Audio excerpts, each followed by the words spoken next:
তাই হবে নাকি? ওরে বাবা, গেম খেলতে খেলতে সব শেষ করে দিয়েছি হুজুর। ওই হুজুর তো ওই হুজুর ওয়াজ করিল যে খালি খালি আসলেও তাকে হাসি মুখী বরণ করতে হবে। তার মানে আপনি গেম খেলতে খেলতে সব শেষ করে দেবেন আর আপনার হাসি মুখী বরণ করবে। ওই ওয়াজ আর এই ওয়াজ কিন্তু এক না। ইন্দিরা গান্ধী আর কলার খান্দি কিন্তু এক জিনিস না। এ দম কলার বদনার নল কি এক জিনিস? আব্বাজার গাব গাছকে সমান করলে হবে না। ওই ওয়াজ আলাদা আর এই ওয়াজ আলাদা। অবশ্যই সম্পদের প্রতি আল্লাহ তাআলার হক রয়েছে, আপনার সন্তানের হক রয়েছে, পিতামাতার হক রয়েছে। কথা বলেন ঠিক কি ঠিক না? বিশ্বনবী সাল্লাল্লাহু আলাইহি ওয়াসাল্লাম দ্বিতীয় মূলনীতি কি দিলেন? পিতামাতার প্রতি উত্তম আচরণ করতে হবে। আর যদি পিতামাতা একটু বার্ধক্যে উপনীত হয়, পিতামাতা যদি একটু বয়স হয়ে যায়, তখন দেখবেন পিতামাতা একটু সন্তানের মতো, ছোট ছোট বাচ্চাদের মতো একটু কথা বেশি বলে, অথবা যে কোনো জায়গায় কাশফোঁটা ফেলে। আর পান খেয়ে যদি একটু কাশফোঁটা ফেলায়, বর্তমান মডার্ন বউরা দেখি বা নাক ছিটকায় আর এক মুফিরি কবে তোমার মাছ জ্বালায়, সে কোনো জায়গায় পা দেয়ার কায়দারে জানে সানে কাশফোঁটা ফেলবে। হ্যাঁ, কথা বলেন ঠিক কি ঠিক না? আজকে মহিলারা নেই তার কব কি, অন্তত পুরুষগুলোর একটু বলিনি। এই কায়দায় যদি আমরা ওই সাথে সাথে যখন বলবে তোমার মার কাশফোঁটার জ্বালায় পা ফেলার জায়গা নেই, তখন সাথে সাথে বলবেন মার পা কাশফোঁটার জ্বালায় পা ফেলার জায়গা নেই, এখানে পা ফেলার দরকার নেই, যেখানে পা ফেলার জায়গা আছে সেইখানে চলে যাও। কথা বলেন ঠিক কি ঠিক না? ওই একদিনই সোজা হয়ে যাবে, আর দ্বিতীয়বার কোনোদিন মার নামে নালিশ করার সাহস পাবে না। কথা বলে এই জন্য বিড়াল প্রথম রাত্রি ডাকার আগে, মেও করার আগে যদি সাইজ করা যায়, ওখান থেকে স্ত্রী সোজা। আপনি আদর করি, কায়দা করি, সেনো, আলতা, লিপস্টিক সব কিছু কিনিয়ে নিয়ে দেবেন, আর পরে কবেন হুজুর বউ কথা শোনে না, আমার কথা মানে না। তা তো হবে না, কারণ উপকরণ যা দেশেন ও তো বাইরে পুরুষই দেখাবে। আসসালামু আলাইকুম ওয়া রাহমাতুল্লাহি ওয়া বারাকাতুহু।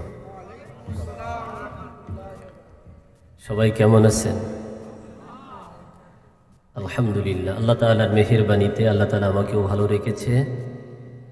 আল্লাহ তাআলার রহমত কামনা করি, আপনাদের কাছে দোয়া চাই। এ মাহফিল আমার বাড়ির মাহফিল। এখানে বললেও মানুষ চেনবে, না বললেও মানুষ চেনবে। হাফেজ সাহেব যে পরিমাণ প্রশংসা করেছে, এটা অতিরিক্ত হয়ে গেছে। কারণ আমি পরিচিত একজন, সকলের কাছে কারোর সন্তানের মতো, কারো ভাইয়ের মতো। আপনাদের কাছে দোয়া চাই, আল্লাহ তাআলা যেন বিশেষ প্রয়োজনীয় কিছু কথা বলার তৌফিক দেয়। সাথে সাথে আমার উস্তাদ, প্রাইমারির জীবনে হাতে খড়ি, যার হাতের মাধ্যমে আমার উস্তাদ আমার পাশে বসা, আমি আমার স্যারের কাছেও দোয়া চাই।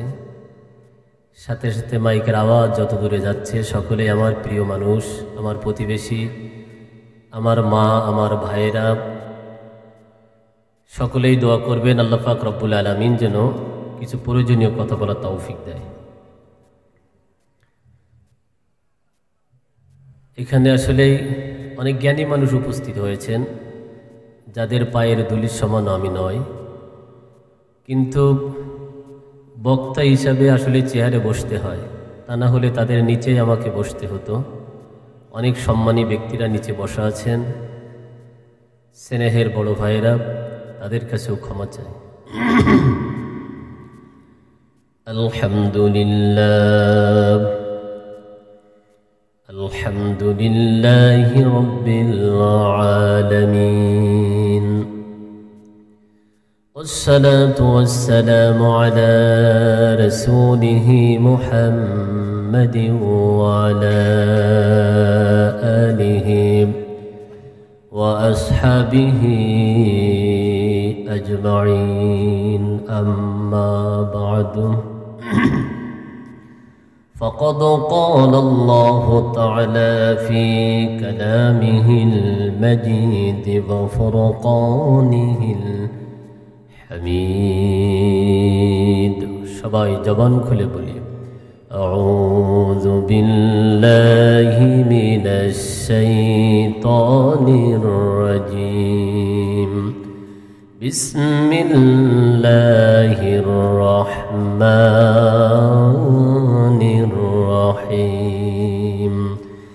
إن الله وملائكته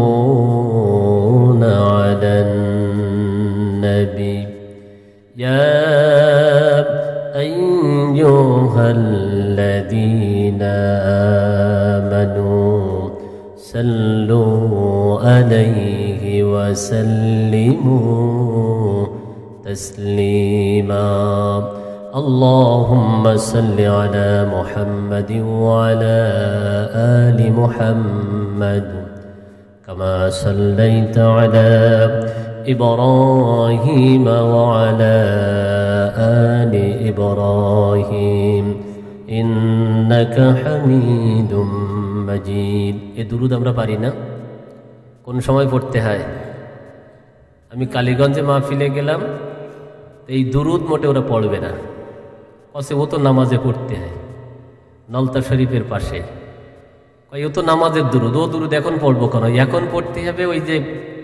লম্বা যেটা আছে ওই টান দিয়ে পড়তে ও মোটে পড়বেই না স্টেজে দেখি ওরাই সমালোচনা করতেছে কোন হুজুর আসলে আজকেবার যে আমাদের দেশে মিলাদ শরীফ তো পড়ে না মিলাদ শরীফ পড়তেছে না তা আজকে আমাদের মানুষ আমাদের এলাকার মানুষ তো ধর্মপ্রাণ মানুষ আমাদের কোনো খানকা নেই মাজার নেই হকের উপরে আমার বিশেষ করে আমাদের এই ইউনিয়নটা অধিকাংশ মানুষ হকের দাওয়াত দিয়ে থাকেন হকের উপরে আছেন সেই হিসাবে দুরূদ ইব্রাহিম তো আমাদের প্রিয় এই দুরূদ আল্লাহ রাসূল সাল্লাল্লাহু আলাইহি ওয়াসাল্লাম বলেন একবার দুরূদ পড়লে আল্লাহ তাআলা 10টি রহমত নাজিল করে দেয় বলি সুবহানাল্লাহ তাহলে আমরা বাকি অংশটুকু পড়ি আল্লাহুম্মা বারিক আলা মুহাম্মাদিন ওয়া আলা আলি মুহাম্মাদ কামা বারাকতা আলা ইব্রাহিম ওয়া আলা আলি ইব্রাহিম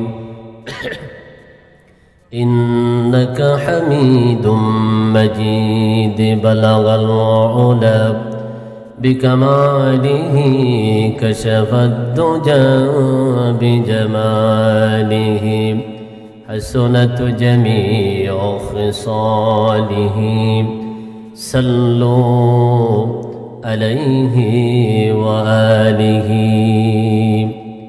রসুল তোমায় ভালোবাসি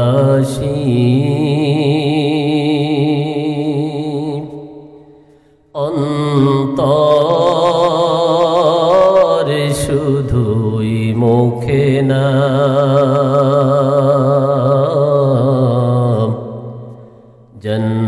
জান্নাতের আশায় নয় হে রসুল জহন্নাম কেউ ডরি না তোমার ওই নাম জফিলা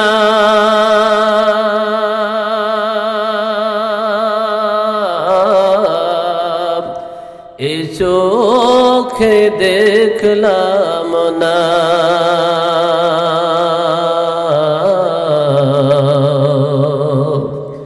তোমার ওই নাম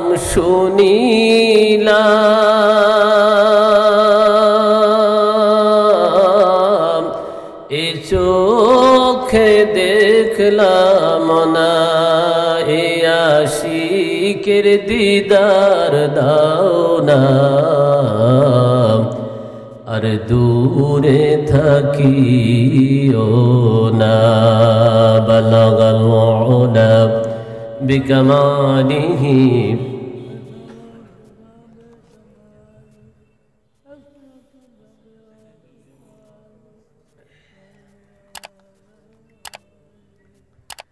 একটু জিকির করি লা ইলাহা ইল্লাল্লাহ লা ইলাহা ইল্লাল্লাহ লা ইলাহা ইল্লাল্লাহ লা ইলাহা ইল্লাল্লাহ লা ইলাহা لا إله لا إله لا إله إلا الله محمد رسول الله الحمد لله সমস্ত প্রশংসা সেই মহান আল্লাহ পাক রব্বুল আলামিনের জন্য যে আল্লাহ পাক রব্বুল আলামিন দুনিয়াবী সমস্ত কর্মজীবন থেকে ফারাক করে কিরাতুল কোরআন জেঠুয়া কওমি মাদ্রাসা এতিমখানা ও কেন্দ্রীয় জামে মসজিদের উদ্যোগে ১৯তম বার্ষিক ওয়াজ মাহফিলে আসার এবং বসার তৌফিক দিলেন। এই জন্য আল্লাহ তাআলা লাখো কোটি শুকরিয়া আদায় করি। সবাই বলি আলহামদুলিল্লাহ। এখনো সবাই বলেননি, আবারও বলি আলহামদুলিল্লাহ। আল্লাহর শুকরিয়া আদায় করলে লস হবে? যে ব্যক্তি আল্লাহর শুকরিয়া আদায় করবে, আল্লাহ তাআলা আসমান আর জমিনের ফাঁকা জায়গাগুলো নেকিতে ভরপুর করে দেবে। জোরে বলি সুবহানাল্লাহ। এই জন্য আমরা বেশি বেশি শুকরিয়া আদায় করব কার? লাখো কোটি দুরুদ সালাম সেই নবীর তরে, যিনি আমাদের নবী, বিশ্ব নবী, যার আনিত আদর্শের ভিতরে দুনিয়া ও শান্তি, আখিরাতে মুক্তি। বিশ্ব নেতা আহমদ মুহাম্মদ মুস্তাফা, সবাই বলি সাল্লাল্লাহু আলাইহি ওয়াসাল্লাম।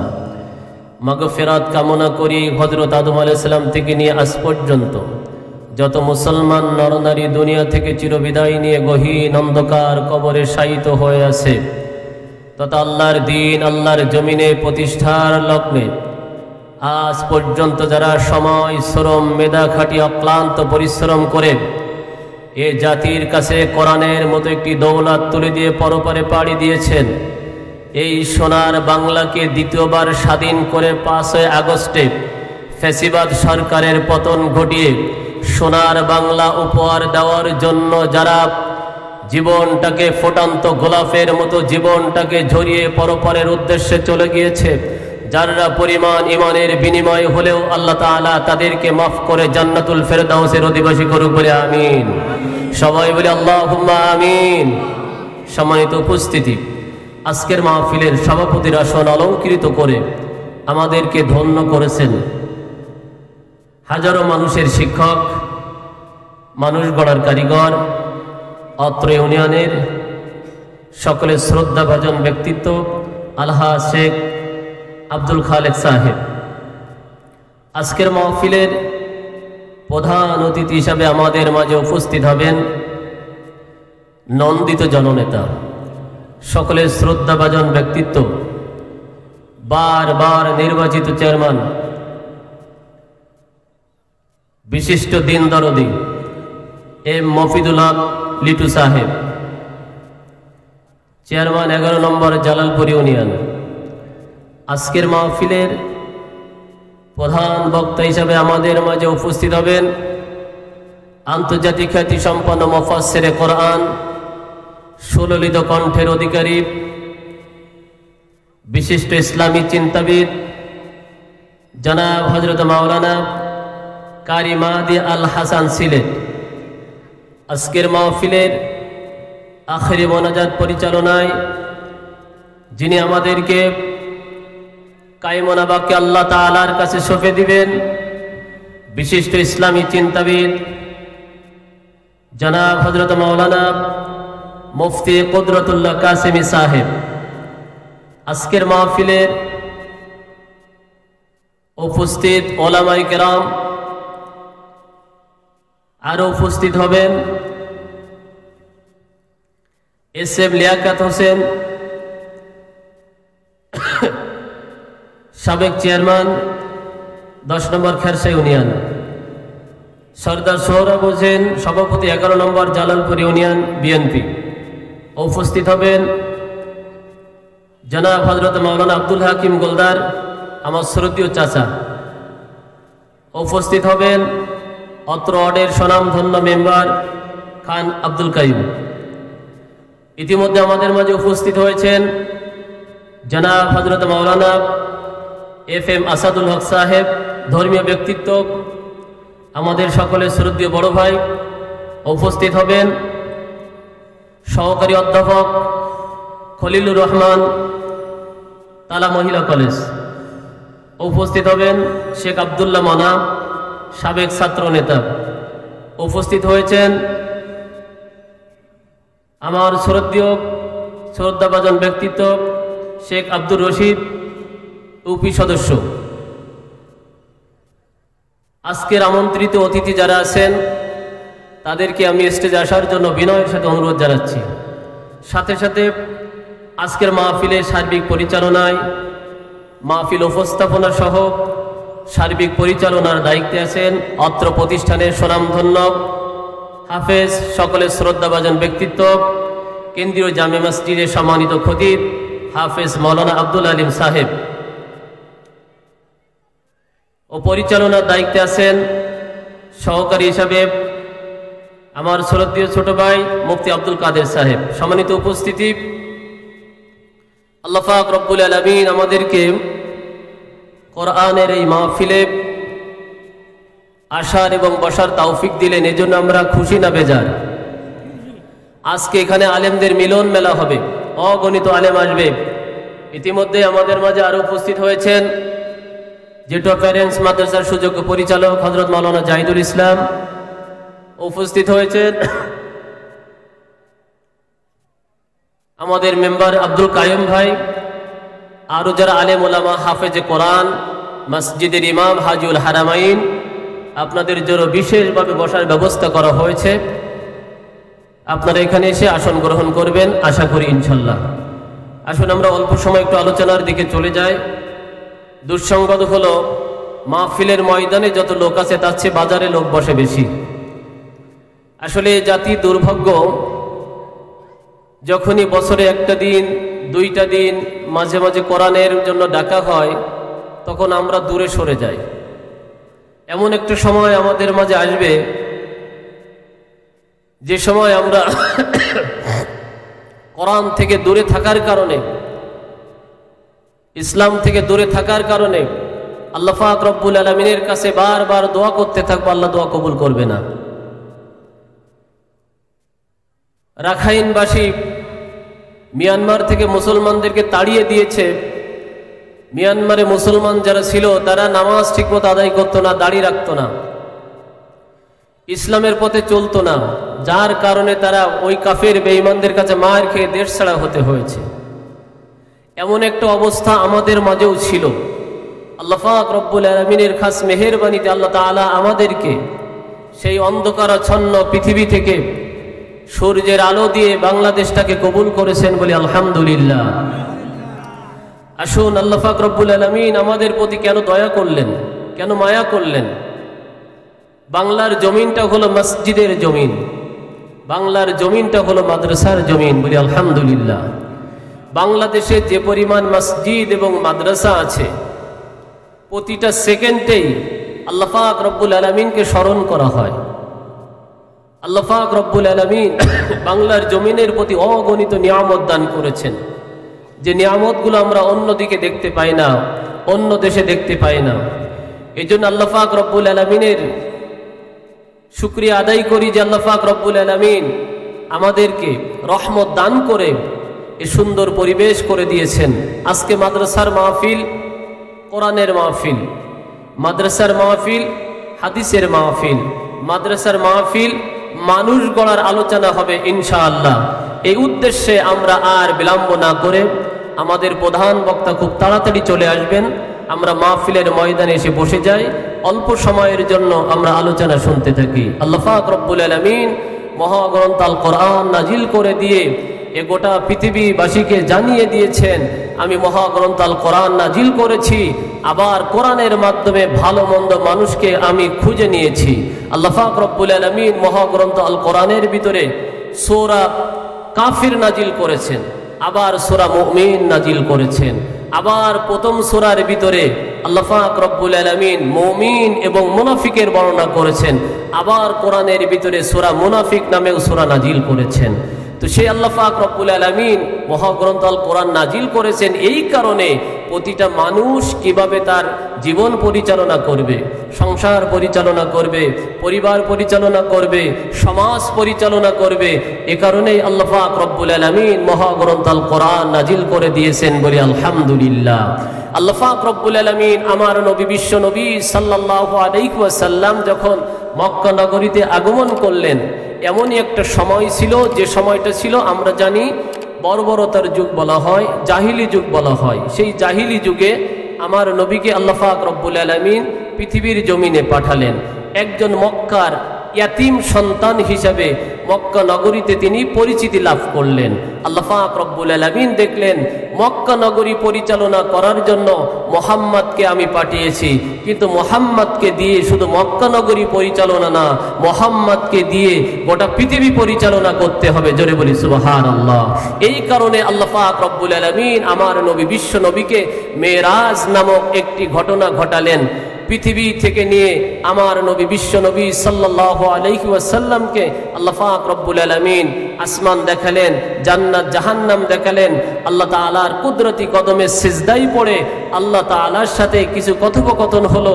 এরপরে পৃথিবী পরিচালনা করার জন্য আমার নবীকে আল্লাহ পাক রব্বুল আলামিন 14টা মূলনীতি দিয়ে আবার পৃথিবীতে পাঠিয়ে দিলেন। হাবিব বন্ধু হে, ছিলে তুমি মক্কা নগরীর একটি সন্তান, এখন তোমাকে ওই পৃথিবী পরিচালনা করতে গেলে যে জ্ঞানগুলো দরকার সেই জ্ঞানগুলো দিয়ে আমার নবীকে পৃথিবীর জমিনে পাঠিয়ে দিলেন। অকদা রাব্বুকা আল্লা তা'বুদু ইল্লা ইয়্যাহু ওয়া বিল ওয়ালিদাইনি ইহসানা। আল্লাহ পাক রব্বুল আলামিন আমার নবী বিশ্ব নবীকে মহাগ্রন্থ আল কোরআনের সূরাতুল বনী ইসরাঈলের 23 নম্বর আয়াত থেকে নিয়ে 14টা মূলনীতি বিশিষ্ট 37 নম্বর আয়াত পর্যন্ত এই মহামূলনীতি দিয়ে বিশ্ব নবীকে পৃথিবীর জমিনে যখন পাঠিয়ে দিলেন, যার 1 নম্বর মূলনীতি ছিল আল্লাহ তাআলা আমার নবীকে ডাক দিয়ে বলতেছেন, হাবিব বন্ধু হে, মক্কা নগরী পরিচালনা করেছো, এখন তোমার গোটা পৃথিবী পরিচালনা করতে গেলে যে জ্ঞানগুলো দরকার তার 1 নম্বর জ্ঞান হলো সকল মানুষকে জানিয়ে দাও, ওয়াকাদা রাব্বুকা আল্লা তা'বুদু ইল্লা ইয়্যাহু ওয়া বিল ওয়ালিদাইনি ইহসানা ইম্মা ইয়াবলুগান্না عندك الكبر أحدهما أو كلاهما فلا تقل لهما أف ولا تنهرهما وقل لهما قولا كريما واخفض لهما جناح الذل من الرحمة وقل رب ارحمهما كما ربياني صغيرا। জোরে বলি আল্লাহু আকবার। আল্লাহ পাক রব্বুল আলামিন মহাগ্রন্থ আল কোরআনের কয়েকটি আয়াত দিয়ে জানিয়ে দিলেন, এ মুহাম্মদ বন্ধু আমার দোস্ত, প্রথম নাম্বার দায়িত্ব হলো ওয়াকাদা রাব্বুকা আল্লা তা'বুদু ইল্লা ইয়্যাহু, আমি আল্লাহ তোমাদের জন্য অবশ্যই পালনীয় করেছি, ফরজ করে দিয়েছি। আমি আল্লাহ আমার গোলামি করবে, আমার দাসত্ব করবে, আমার ইবাদত করবে। আমার ইবাদতের ক্ষেত্রে আর কারো গোলামি চলবে না। গোলামি চলবে কার? আরো জোরে বলেন কার? একমাত্র আল্লাহর গোলামি করতে হবে। আল্লাহ তা'বুদু ইল্লা ইয়্যাহু, আল্লাহ তা'বুদু, আর কারো ইবাদত করা যাবে না। ইল্লা ইয়্যাহু, শুধুমাত্র ওই আল্লাহর গোলামি করবে, আল্লাহর দাসত্ব স্বীকার করবে, আল্লাহর দেখানো বিধান অনুযায়ী জীবন পরিচালনা করবে। এ কারণে আল্লাহ পাক রব্বুল আলামিন বলেন, বান্দাকে আমি আল্লাহ তোমাদেরকে সৃষ্টি করেই শুধু ছেড়ে দেই নাই, আমি আল্লাহ তোমাদের লালন পালনের দায়িত্ব নিয়েছি, যার কারণে তোমরা আমি আল্লাহ আমার ইবাদত করবে। আর আমার ইবাদত যদি করো, আমার গোলামি যদি করো, আমার দাসত্ব স্বীকার যদি করো, আমি আল্লাহ পাক রব্বুল আলামিন কিয়ামতের ময়দানে তোমাদের জন্য সুখময় জান্নাত নাজিল করে দিব। জোরে বলি সুবহানাল্লাহ। ইয়া আইয়ুহান নাসু উবুদু রাব্বাকুমুল্লাযী খালাকাকুম ওয়াল্লাযীনা মিন ক্বাবলিকুম লাআল্লাকুম তাত্তাকুন। আল্লাহ তাআলা ডাক দিয়ে বলে, ও পৃথিবীর মানুষ শুনে রাখো, জালালপুরবাসী শুনে রাখো, আমি আল্লাহ তাআলা তোমাদের সৃষ্টি করেই শুধু ছেড়ে দেই নাই। ইয়া আইয়ুহান নাস, এ মানব মণ্ডলী, উবুদু রাব্বাকুম, তোমরা তোমাদের ওই প্রতিপালকের ইবাদত করো যে প্রতিপালক তোমাদেরকে সৃষ্টি করেছেন, তোমাদের পূর্ববর্তী যারা ছিল তাদেরকেও তিনি সৃষ্টি করেছেন। ওই আল্লাহ তাআলার ইবাদত যদি করতে পারো, আল্লাহ পাক রব্বুল আলামিন এভাবেই তোমাদের সৃষ্টি করেই শুধু ক্ষান্ত হন নাই, আবার তোমাদের জন্য আকাশ জমিনটাও সুন্দর করে সাজিয়ে দিয়েছেন। আল্লাযী জাআলা লাকুমুল আরদা ফিরাশাও ওয়াস সামাআ বিনাআ ওয়া আনজালা মিনাস সামাআ وأنزل من السماء ماء فأخرج به من الثمرات رزقا لكم। আল্লাহ তাআলা ডাক দিয়ে বলেন, ও পৃথিবীর মানুষ, একটু চিন্তা করে দেখো, আমি আল্লাহ তোমাদের জন্য পৃথিবীর জমিনটাকে আমি আল্লাহ বিছানা করে দিয়েছি, আকাশটাকে ছাদ করে দিয়েছি, তোমাদের জন্য বসবাসের উপযোগী করে দিয়েছি। কোথায় তোমরা থাকবে, কিভাবে থাকবে, এমন অঞ্চল আমি আল্লাহ সৃষ্টি করে দিয়েছি যেখানে শুধু বনবননি, আবার গাছপালা তরুলতা দিয়ে, আবার বিভিন্ন ধরনের ফসল ফল ফলাদি দিয়ে আমি আল্লাহ তোমাদের রিজিকের ব্যবস্থা করে থাকি। এই কারণে তোমরা আমি আল্লাহ আমার ইবাদত করো। খবরদার, ফালা তাজআলু লিল্লাহি আনদাদা ওয়া আনতুম তা'লামুন। ফালা তাজআলু লিল্লাহ, খবরদার আল্লাহর সাথে শরীক করবে না। যদি কেউ আল্লাহ তাআলার সাথে শরীক করে, শুনে রাখো ও পৃথিবীর মানুষেরা, আল্লাহ তাআলা ঘোষণা করে দিয়েছেন, লা তুশরিকু বিল্লাহি শাইআন।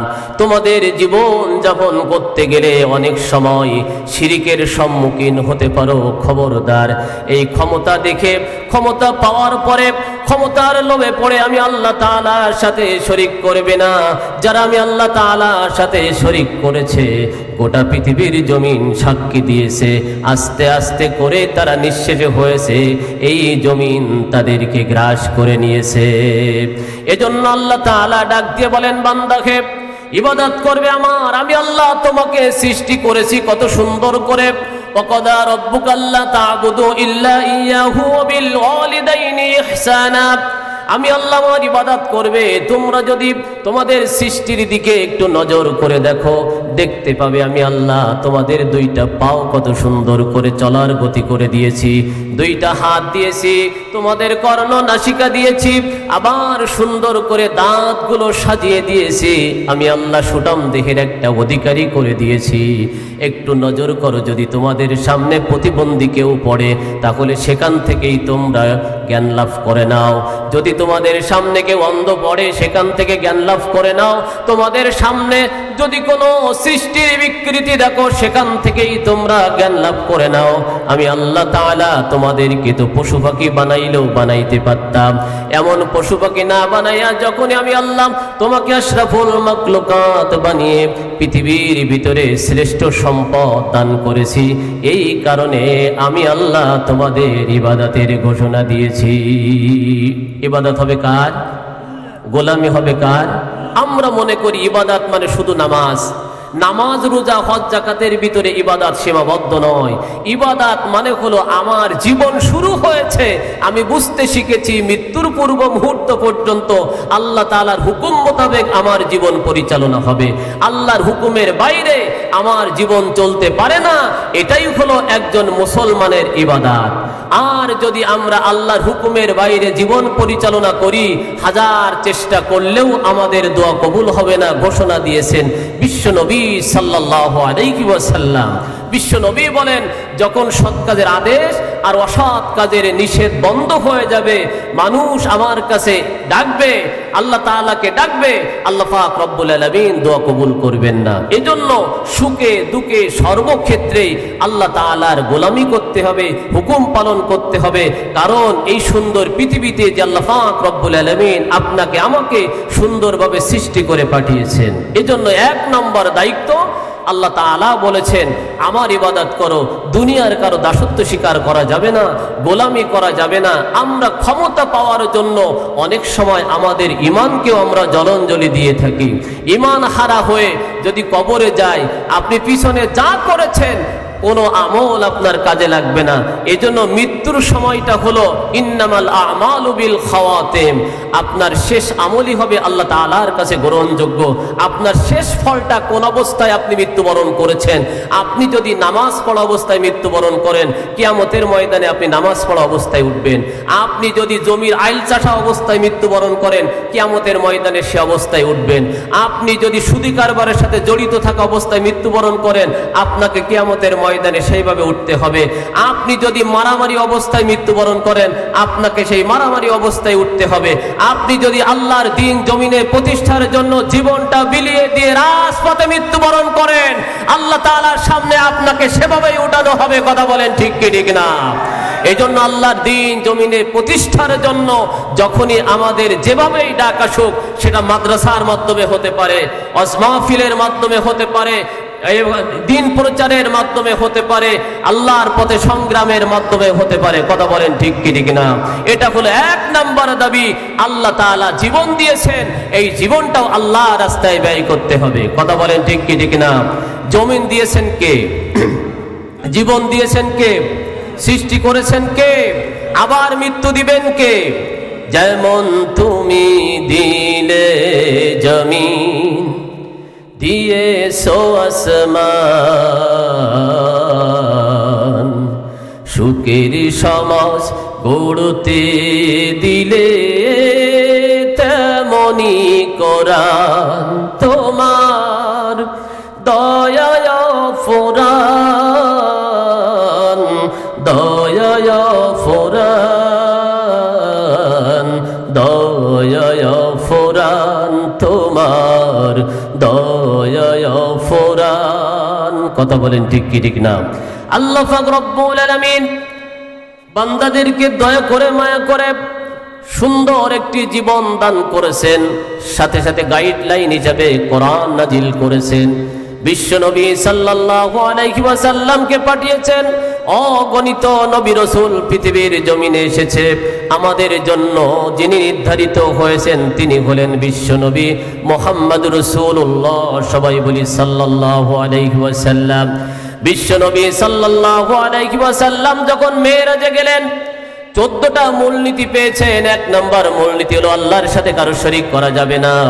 আমার চলাফেরা উঠা বসাই শরীক হবে না। নামাজের ভিতরে আল্লাহর সাথে শরীক করা যাবে না। অনেক সময় নামাজের ভিতরে আমরা আল্লাহ তাআলার সাথে শরীক করে ফেলি।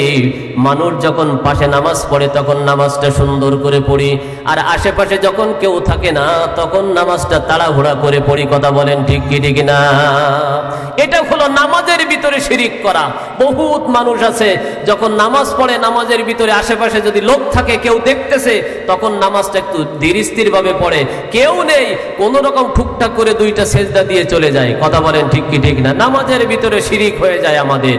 জাকাতের ভিতরে শিরিক, হজের ভিতরে শিরিক, কালেমার ভিতরেও শিরিক করি আমরা। কালেমা পড়ি লা ইলাহা ইল্লাল্লাহ মুহাম্মাদুর রাসূলুল্লাহ। আমরা যখন পড়ি আল্লাহ ছাড়া আর কোনো ইলাহা নাই, আমাদের আর কোনো রব নাই, আর কোনো মালিক নাই, আর কোনো মাবুদ নাই, এটা শুধু আমরা মুখে স্বীকার করলাম। অথচ আমাদের কর্মজীবনে যখন আমরা কাজ করি তখন আমরা আরো অনেককেই আমাদের নেতা মেনে নেই। কথা বলেন ঠিক কি ঠিক না? নেতা তো মানতে হবে তাকে যার আদর্শ দিয়ে বিশ্বনবী সাল্লাল্লাহু আলাইহি ওয়াসাল্লামের সুগিরান ছড়ায়। কথা বলেন ঠিক কি ঠিক না?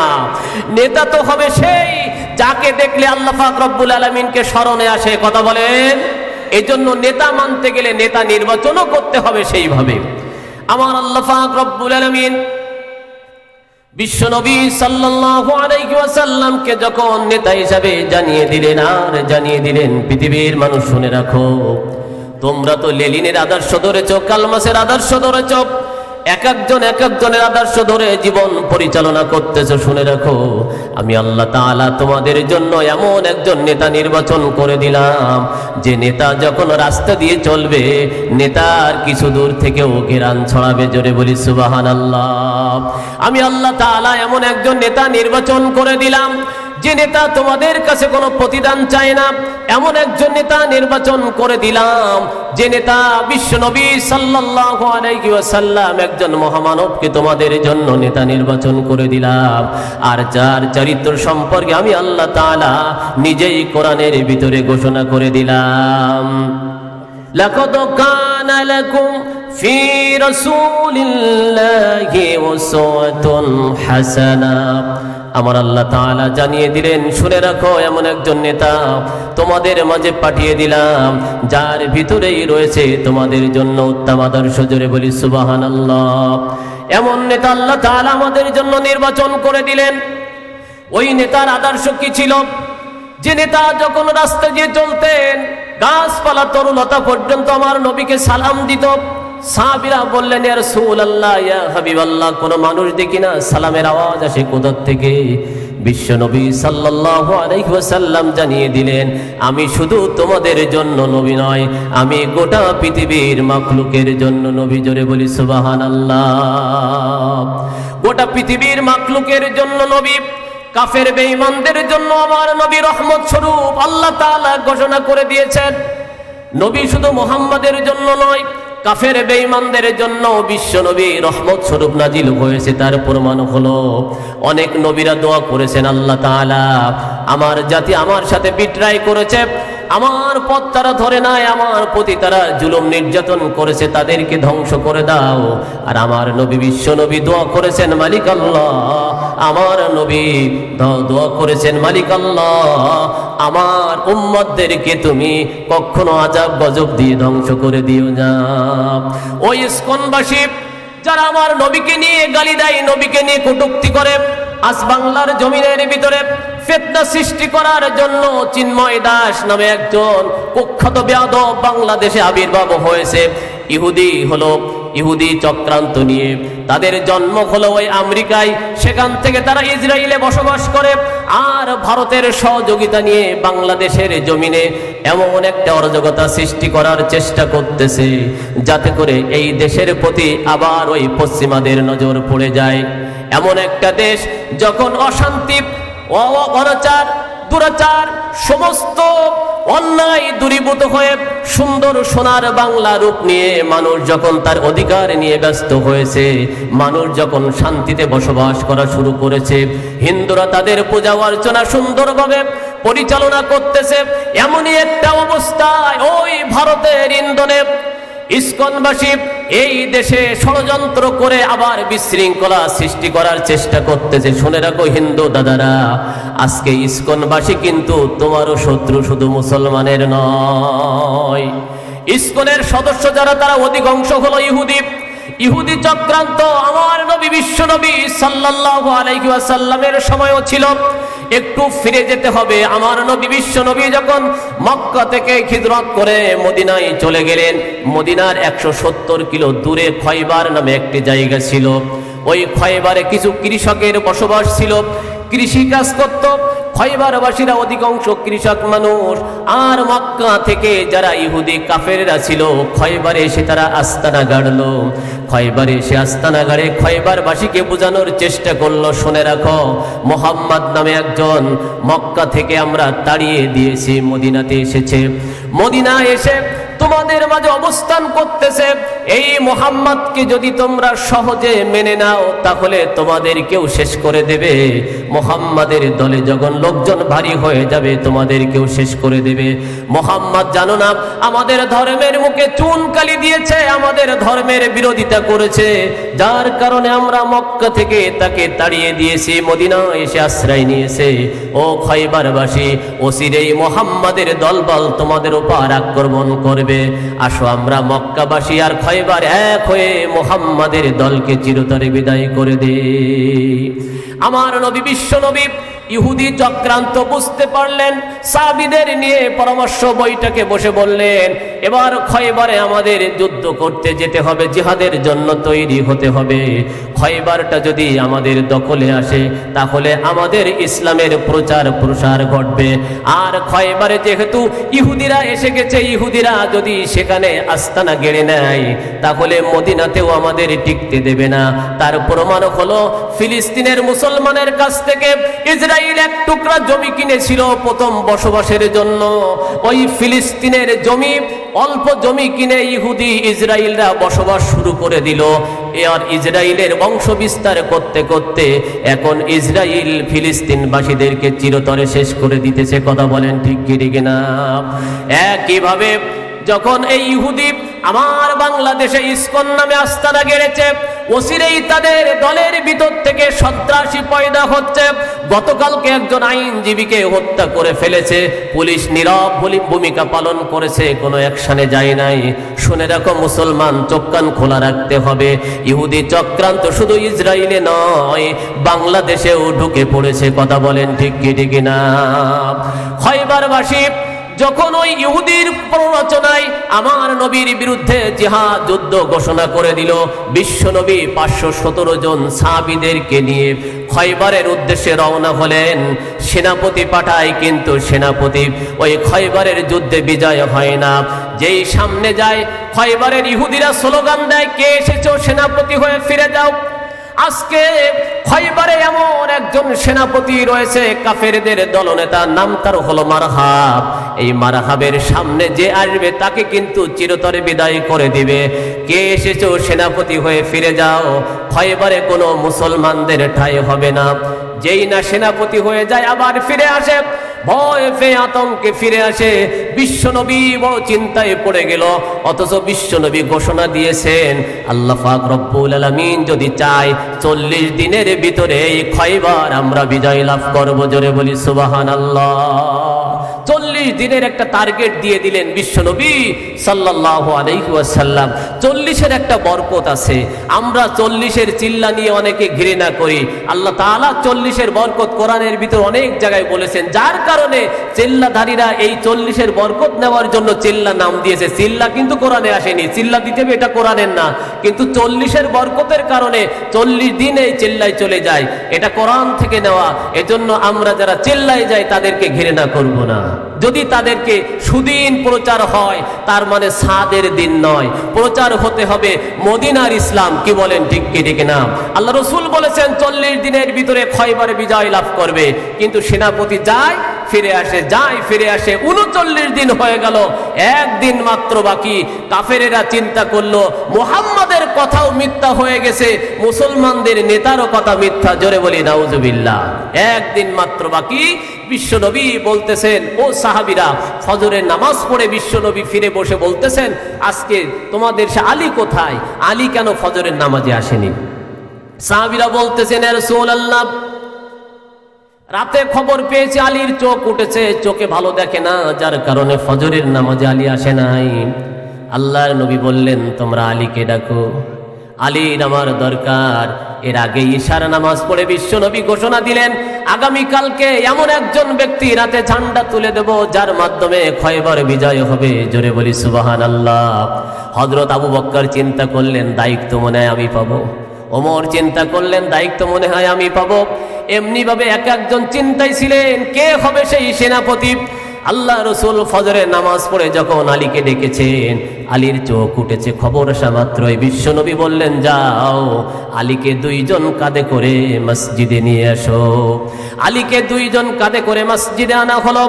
বিশ্বনবী সাল্লাল্লাহু আলাইহি ওয়াসাল্লাম আলীকে সামনে বসায় বললেন, আলী, আজকের সেনাপতির দায়িত্ব তোমাকে পালন করতে হবে। জোরে বলি সুবহানাল্লাহ। হযরত আলী বললেন, ইয়া রাসূলুল্লাহ, আমার চোখে অসুখ হয়েছে, চোখে ভালো দেখি না। আল্লাহর নবী বিশ্বনবী হাত দিয়ে আলীর চোখে বুলাইয়া দিলেন আর দোয়া করে দিলেন, মালিক আল্লাহ, আজকের সেনাপতির দায়িত্ব আলীকে দেওয়া হইতেছে, তুমি আলীর মাধ্যমে খয়বারে বিজয় দান করো। জোরে বলি সুবহানাল্লাহ। ও মালিক আল্লাহ, খয়বারে ইহুদিদের বসবাস শুরু হয়ে গিয়েছে। খয়বাররা ছিল কৃষক, তার ভিতরে ইহুদিরা চলে এসেছে। ইহুদি যদি খয়বারে আস্তানা গাড়তে পারে, তাহলে মুসলমানদেরকে নিঃশেষ করে দিবে।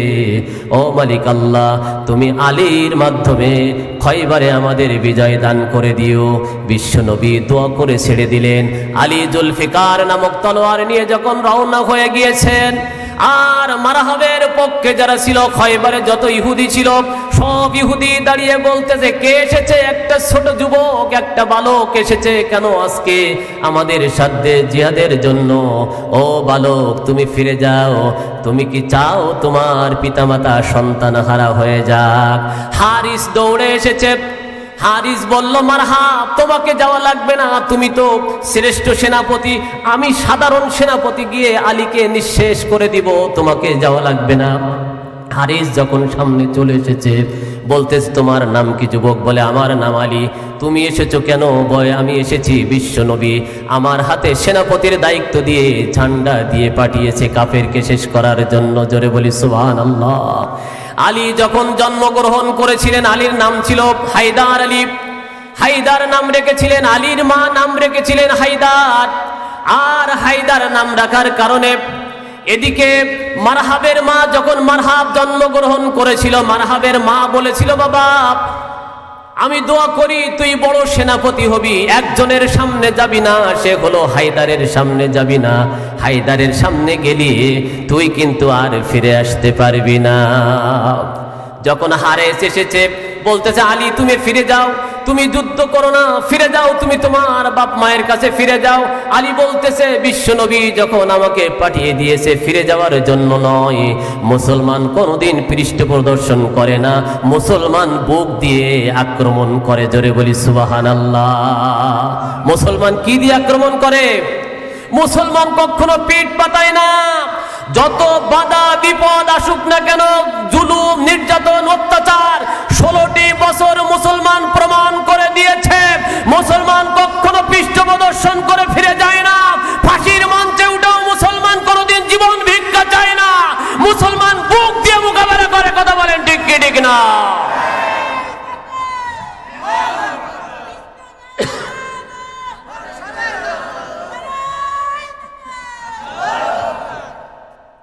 হারিস যখন সামনে এসেছে,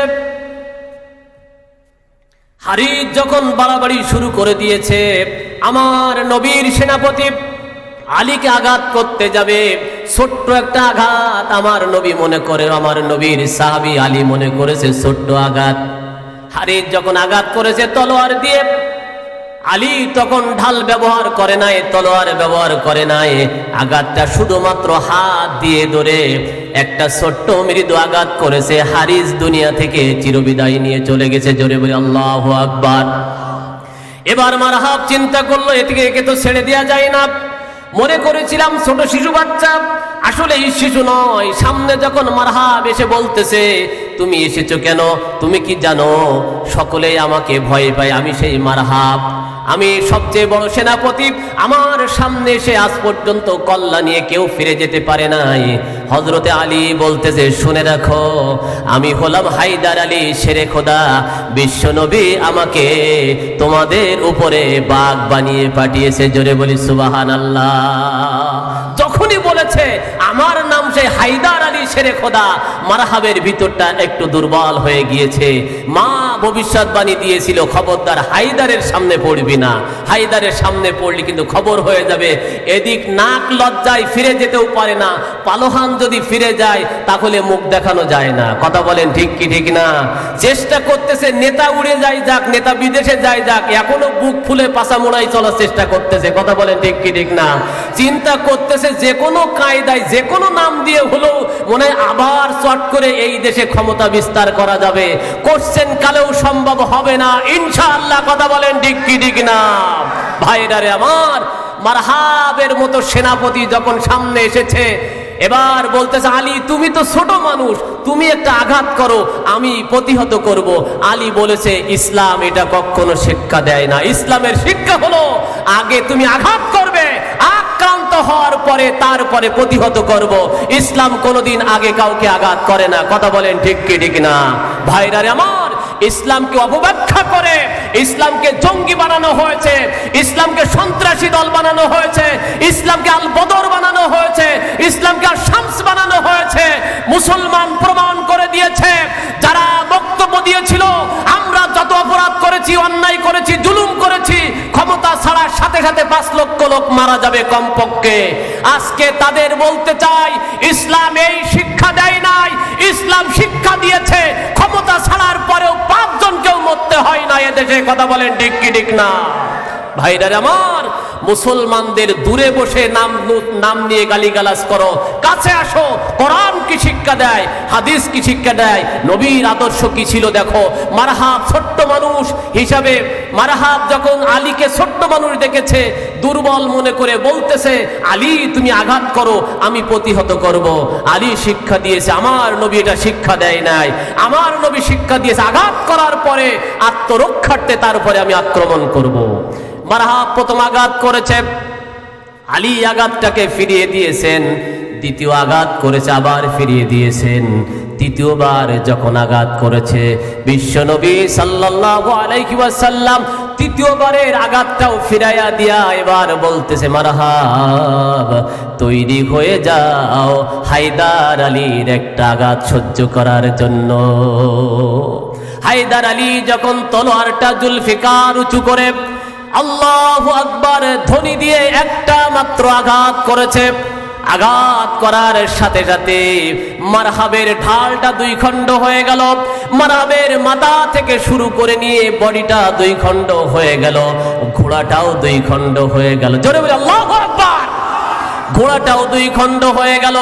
এবার যখন হযরতে আলীর তলোয়ারটা এভাবে ধরে রেখেছে, তলোয়ারের মুঠা পর্যন্ত মাটির ভিতরে গেড়ে গিয়েছে, শুধুমাত্র মুঠাটা হযরতে আলীর হাতে রয়েছে। জোরে বলি আল্লাহু আকবার। হযরতে আলী চিরতরে মারহাবকে বিদায় করে দিয়ে প্রমাণ করে দিলেন, শুনে রাখো ছোট্ট শিশু হিসাবে তোমরা ঘৃণা করো না।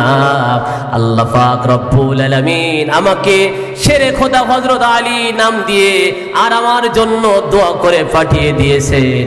অবশ্যই আমার হাতে এই খয়বরে বিজয় হবে। জোরে বলি সুবহানাল্লাহ, আল্লাহু আকবার। আল্লাহ পাক রব্বুল আলামিন ওই শিক্ষাটা দেখালেন বাংলাদেশের জমিনে। ছোট্ট ছোট্ট মানুষ হিসাবে ঘৃণা করো না, বলো না এ পরিষ্কার করতে 1 ঘন্টা লাগবে মাত্র, বলেছিল কিনা কথা বলেন ঠিক কি ঠিক না? যে বলেছিল 1 ঘন্টা সময় লাগবে মাত্র পরিষ্কার করতে, শাপলা চত্বর পরিষ্কার করেছি, শাপলা চত্বরের জঞ্জাল পরিষ্কার করে দিয়েছি। আর এই ছোট্ট ছোট্ট শিশুদেরকে এই জঞ্জাল পরিষ্কার করতে মাত্র 1 ঘন্টা সময় লাগবে। আল্লাহ পাক রব্বুল আলামিন এমন নিয়ামত, এমন শক্তি দান করে দিলেন, সেই ছোট্ট ছোট্ট শেরে খোদা হযরত আলীর মতো সৈনিকের মাধ্যমে চিরতরেই মুছে যেতে বসেছে। কথা বলেন ঠিক কি ঠিক না?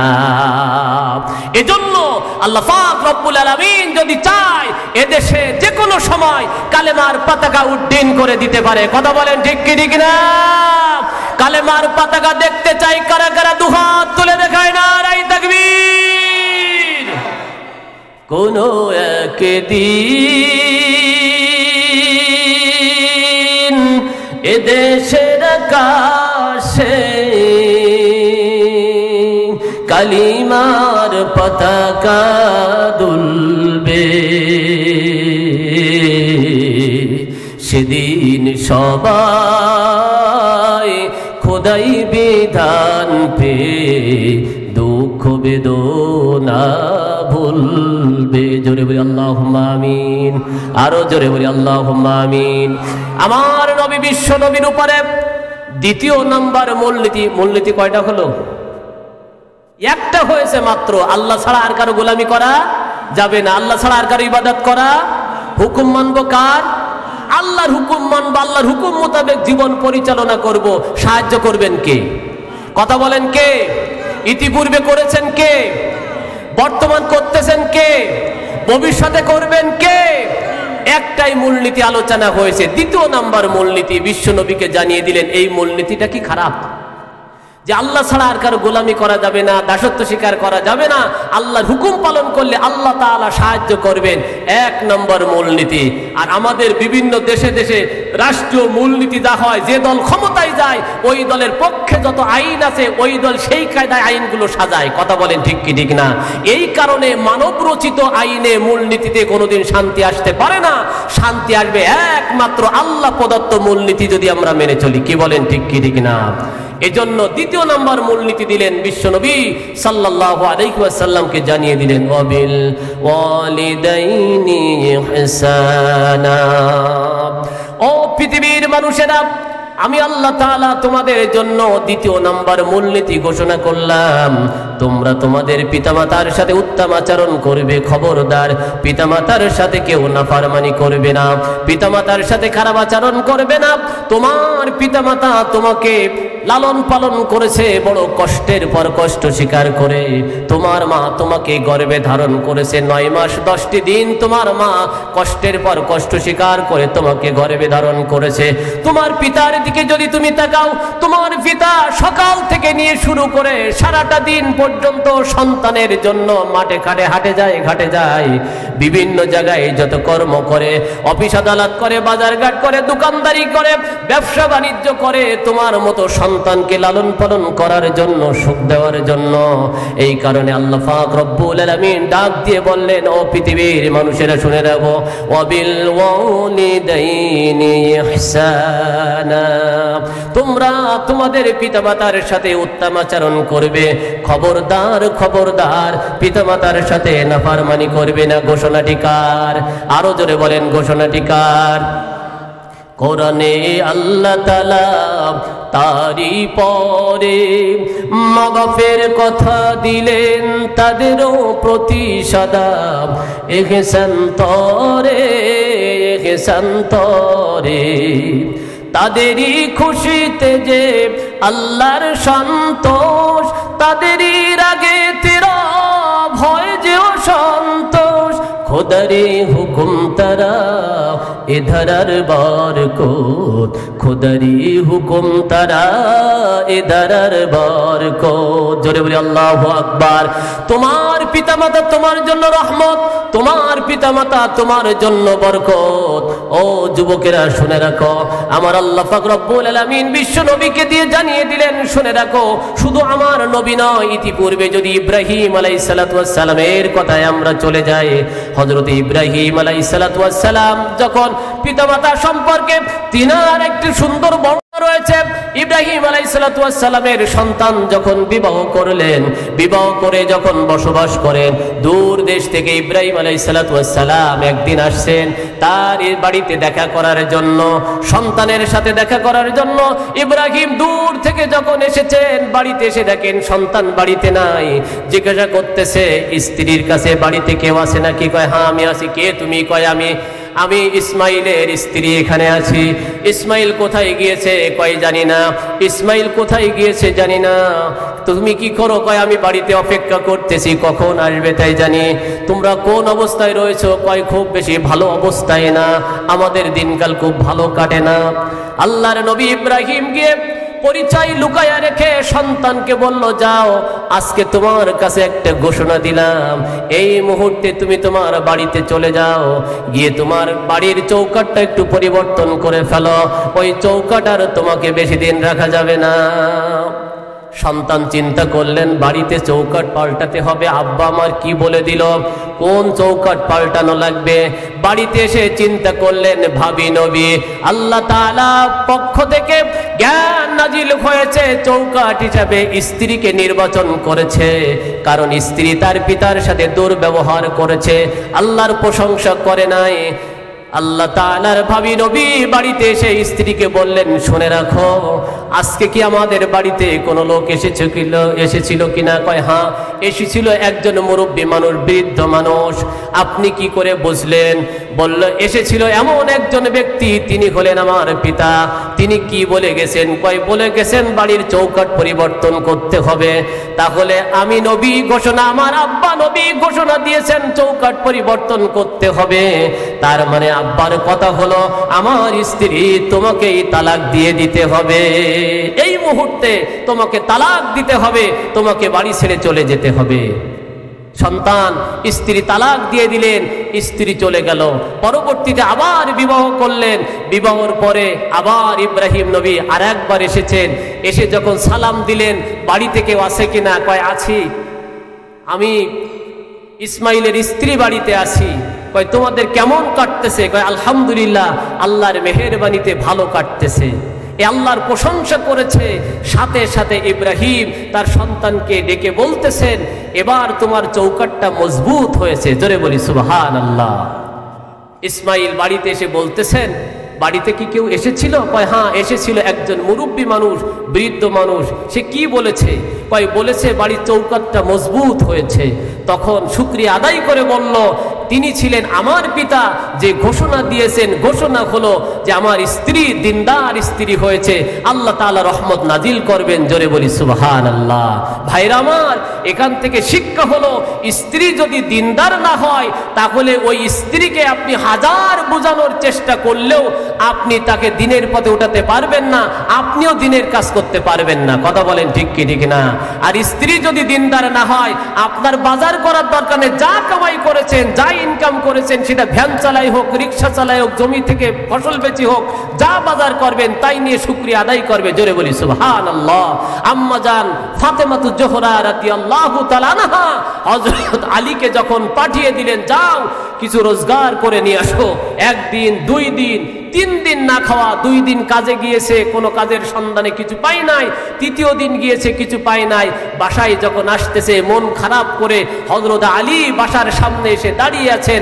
ফাতেমা ভিতর থেকে ডাক দিয়ে বলতেছে, স্বামী মন খারাপ কেন? কয় ফাতেমা বলো না, 2টা বাচ্চা তো না খেয়ে ঘুমিয়ে পড়েছে, 3 দিন যাবৎ বাইরে গিয়েছি কাজের সন্ধানে, কোনো কিছু রোজগার করতে পারি নাই, এজন্য মন খারাপ করে বসে আছি। ফাতেমা ঘরের ভিতর থেকে বলতেছে, কি হয়েছে তাতে? যদি রোজগার হয় শুকরিয়া আদায় করব, যদি না পাই সবর করব। জোরে বলি সুবহানাল্লাহ। যদি আপনি রোজগার করে আনতে পারেন, বাজার সওদা করে আনতে পারেন, তাহলে খাবো আর শুকরিয়া আদায় করব। আর যদি না আনতে পারেন তাহলে ধৈর্য ধারণ করব। এর চেয়ে তো আর বেশি কিছু চাওয়া যায় না। স্বামী আমার, যতক্ষণ পর্যন্ত আপনি হাসি না দিবেন ততক্ষণ ঘরের দরজা খুলবো না। স্বামী আমার, বাজার করতে পারেন নাই, তাতে কি হয়েছে? একটা বারের জন্য একটু মুচকি হাসি দেন, আমি দরজাটা খুলে দেই, আপনি ভিতরে আসেন। জোরে বলি সুবহানাল্লাহ। হযরতে আলী যখনই মুচকি হাসি দিলেন, দরজা খুলে দিলেন। ফাতেমা হযরতে আলীকে নিয়ে সুন্দর করে ঘরের ভিতরে বসাইয়া এবার বলতেছে, ওগো আমার স্বামী, শুনে রাখো, আল্লাহ তাআলা যখনই রিজিক বাজেট করবেন তখনই যে কোনো ভাবে রিজিক আমাদের বাড়িতে চলে আসবে। একটু জোরে জোরে বলি সুবহানাল্লাহ। তার মানে এই না গেম খেলতে খেলতে সব টাকা পয়সা শেষ করে দিয়ে খালি খালি মনে করবেন আমি আলী সাজিছি, তাই হবে নাকি? ওরে বাবা, গেম খেলতে খেলতে সব শেষ করে দিয়েছি হুজুর। ওই হুজুর তো ওই হুজুর ওয়াজ করিল যে খালি খালি আসলেও তাকে হাসি মুখী বরণ করতে হবে। তার মানে আপনি গেম খেলতে খেলতে সব শেষ করে দেবেন আর আপনার হাসি মুখী বরণ করবে। ওই ওয়াজ আর এই ওয়াজ কিন্তু এক না। ইন্দিরা গান্ধী আর কলার খান্দি কিন্তু এক জিনিস না। এ দম কলার বদনার নল কি এক জিনিস? আব্বাজার গাব গাছকে সমান করলে হবে না। ওই ওয়াজ আলাদা আর এই ওয়াজ আলাদা। অবশ্যই সম্পদের প্রতি আল্লাহ তাআলার হক রয়েছে, আপনার সন্তানের হক রয়েছে, পিতামাতার হক রয়েছে। কথা বলেন ঠিক কি ঠিক না? বিশ্বনবী সাল্লাল্লাহু আলাইহি ওয়াসাল্লাম দ্বিতীয় মূলনীতি কি দিলেন? পিতামাতার প্রতি উত্তম আচরণ করতে হবে। আর যদি পিতামাতা একটু বার্ধক্যে উপনীত হয়, পিতামাতা যদি একটু বয়স হয়ে যায়, তখন দেখবেন পিতামাতা একটু সন্তানের মতো, ছোট ছোট বাচ্চাদের মতো একটু কথা বেশি বলে, অথবা যে কোনো জায়গায় কাশফোঁটা ফেলে। আর পান খেয়ে যদি একটু কাশফোঁটা ফেলায়, বর্তমান মডার্ন বউরা দেখি বা নাক শিটকায় আর এক মুফিরি কবে তোমার মাছ জ্বালায়, সে কোনো জায়গায় পা দেয়ার কায়দারে জানে সানে কাশফোঁটা ফেলবে।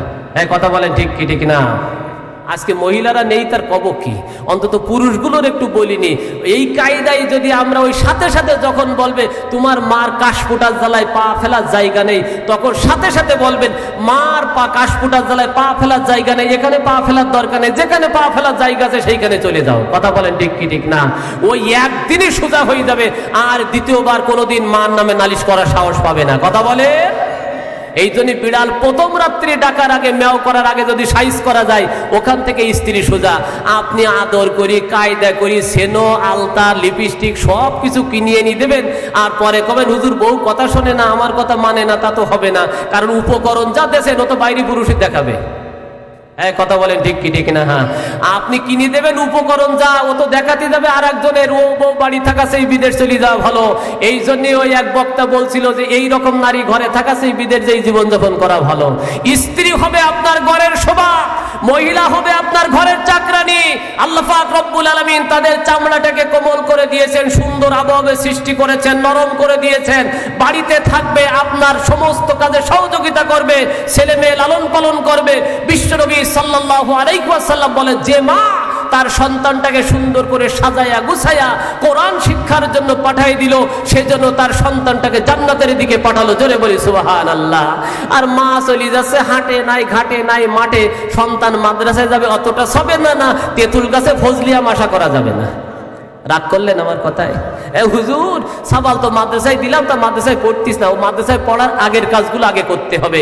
মা যায় নামাজে বসে চোখের পানি ফেলতে হবে, তারপর না আপনি ওই ফজলি গাছের ফজলিয়ামের আশা করবেন। লাগাইতেছেন তেঁতুল গাছ, আরো চিন্তা করতেছেন যে তেঁতুল তো হয় না কেন, তেঁতুল হয় না কেন, তেঁতুল হয়েছে এখন ফজলিয়ামের আশা করলে কিন্তু দুদু অত সস্তা হবে না। ফজলিয়ামের আশা যদি করতে আগে কারখানা মা ভালো হতে হবে। মা যদি সঠিক হয় সন্তান সঠিক হবে। কথা বলেন ঠিক কি ঠিক না? আপনি ওদিকে করবেন, একদিকে মারবেন টাল, আবার একদিকে স্ত্রী পাতায় দেবে ওদিকে গাল, আবার এদের সন্তান ভালো আশা করবেন, এটা জীবনেও সম্ভব না। আল্লাহ তাআলা বুঝদান করুক বলে আমিন। বিশ্ব নবী সাল্লাল্লাহু আলাইহি ওয়াসাল্লাম জানিয়ে দিলেন, দ্বিতীয় নাম্বার দায়িত্ব হলো কোন সন্তান তার পিতামাতার সাথে উত্তম আচরণ করবে, খবরদার চোখ রাঙিয়ে কথা বলবে না। ওয়াখফিদ লাহুমা জানাহাজ যুল্লি মিনার রাহমাতি ওয়া কুর রাব্বিরহামহুমা কামা রাব্বায়ানি সাগীরা। আল্লাহ তাআলা জানিয়ে দিয়েছেন, শুনে রাখো মুসলমানেরা রে, ও পৃথিবীর মানুষেরা শুনে রাখো, আমি আল্লাহ পাক রব্বুল আলামিন সৃষ্টির একটা নিজাম করেছি। বাচ্চা জন্মগ্রহণ করবে, তারপরে সে যৌবন পাবে, এরপরে আবার বৃদ্ধ বয়সে উপনীত হবে। এমনি ভাবে মানুষের জীবন শেষ হবে।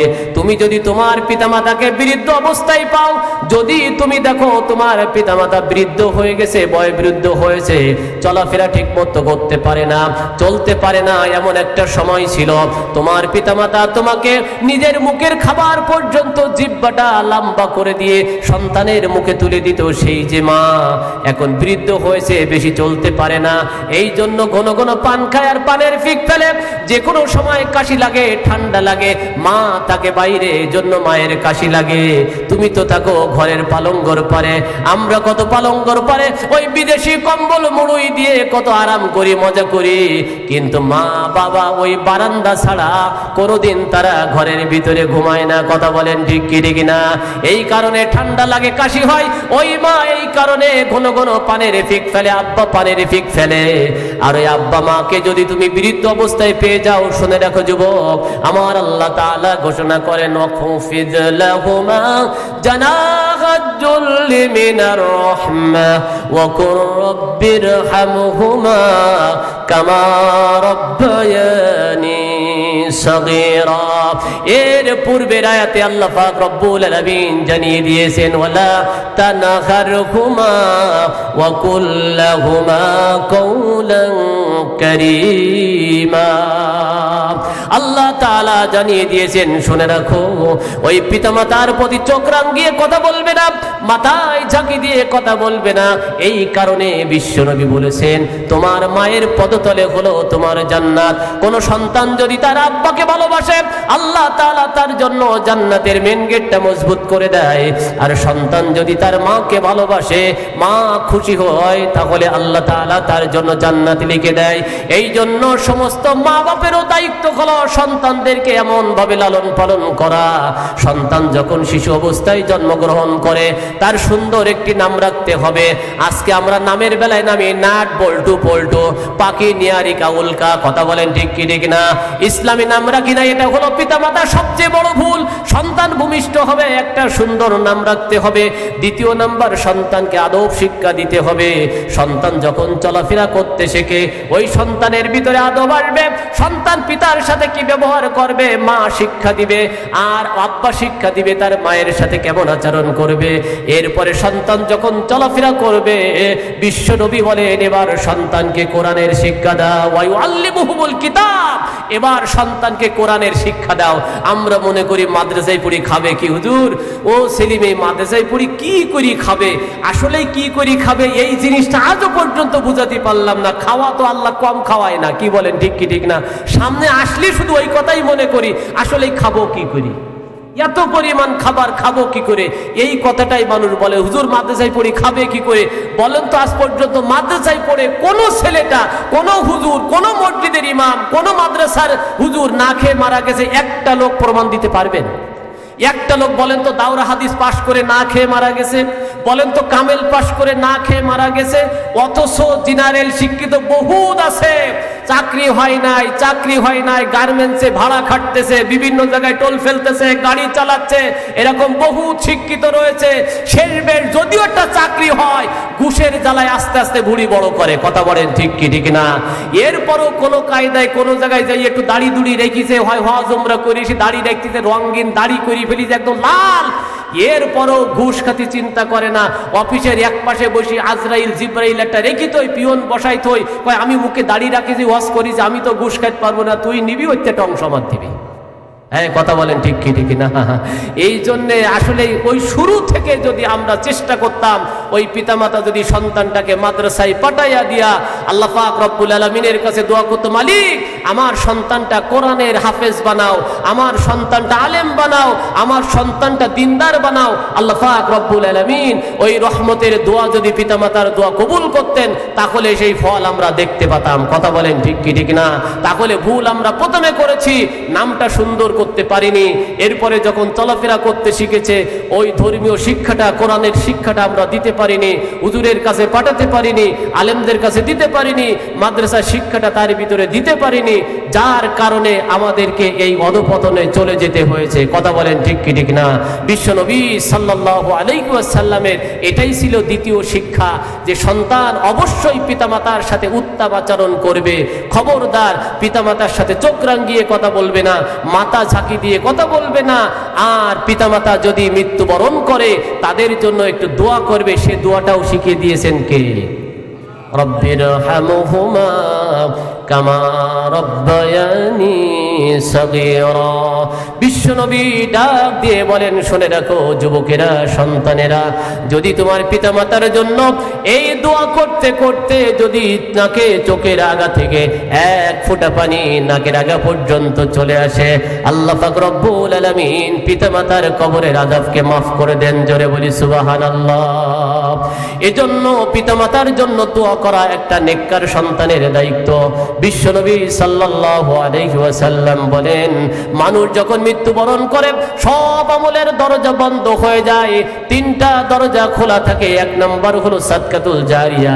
ওই ব্যক্তি যদি দিনের পথে আল্লাহর রাস্তায় কোনো কিছু দান করে, তাহলে এই দানটা তার জন্য প্রবাহমান থাকে। যদি মাদ্রাসায় দান করে, যদি মসজিদে দান করে, যতদিন মসজিদে থাকবে নামাজ কালাম আদায় হবে, ততদিন আপনি সব পেয়ে যাবেন। যদি আপনি মাদ্রাসায় দান করেন, এই মাদ্রাসা থেকে দান করার পরে একজন কোরআনের হাফেজ হবে, সেখান থেকে আরো 10টা হাফেজ হবে, 10 থেকে আরো 100 হাফেজ হবে। এইভাবে যদি হাফেজ হতে থাকে, আলেম হতে থাকে, কোরআনের খেদমত করবে, সারা বিশ্বে যখন কোরআনের খেদমত ছড়াবে, আপনার পূর্বের দানের বিনিময় এই সবগুলো কিয়ামতের ময়দানে বসে বসে আল্লাহ তাআলা আপনার নেকির পাহাড় বানায়া দিবেন। জোরে বলি সুবহানাল্লাহ। এজন্য মাদ্রাসার দরকার আছে না নাই? কথা বলেন, মাদ্রাসার দরকার আছে না নাই? মাদ্রাসা কি শুধু হয়ে বসে থাকবে না, আমাদের দেখাশোনা করা লাগবে। মাদ্রাসা করে রাখলাম, মাদ্রাসা হলো, বিল্ডিং আছে, বিল্ডিং এর নাম শুধু মাদ্রাসা না।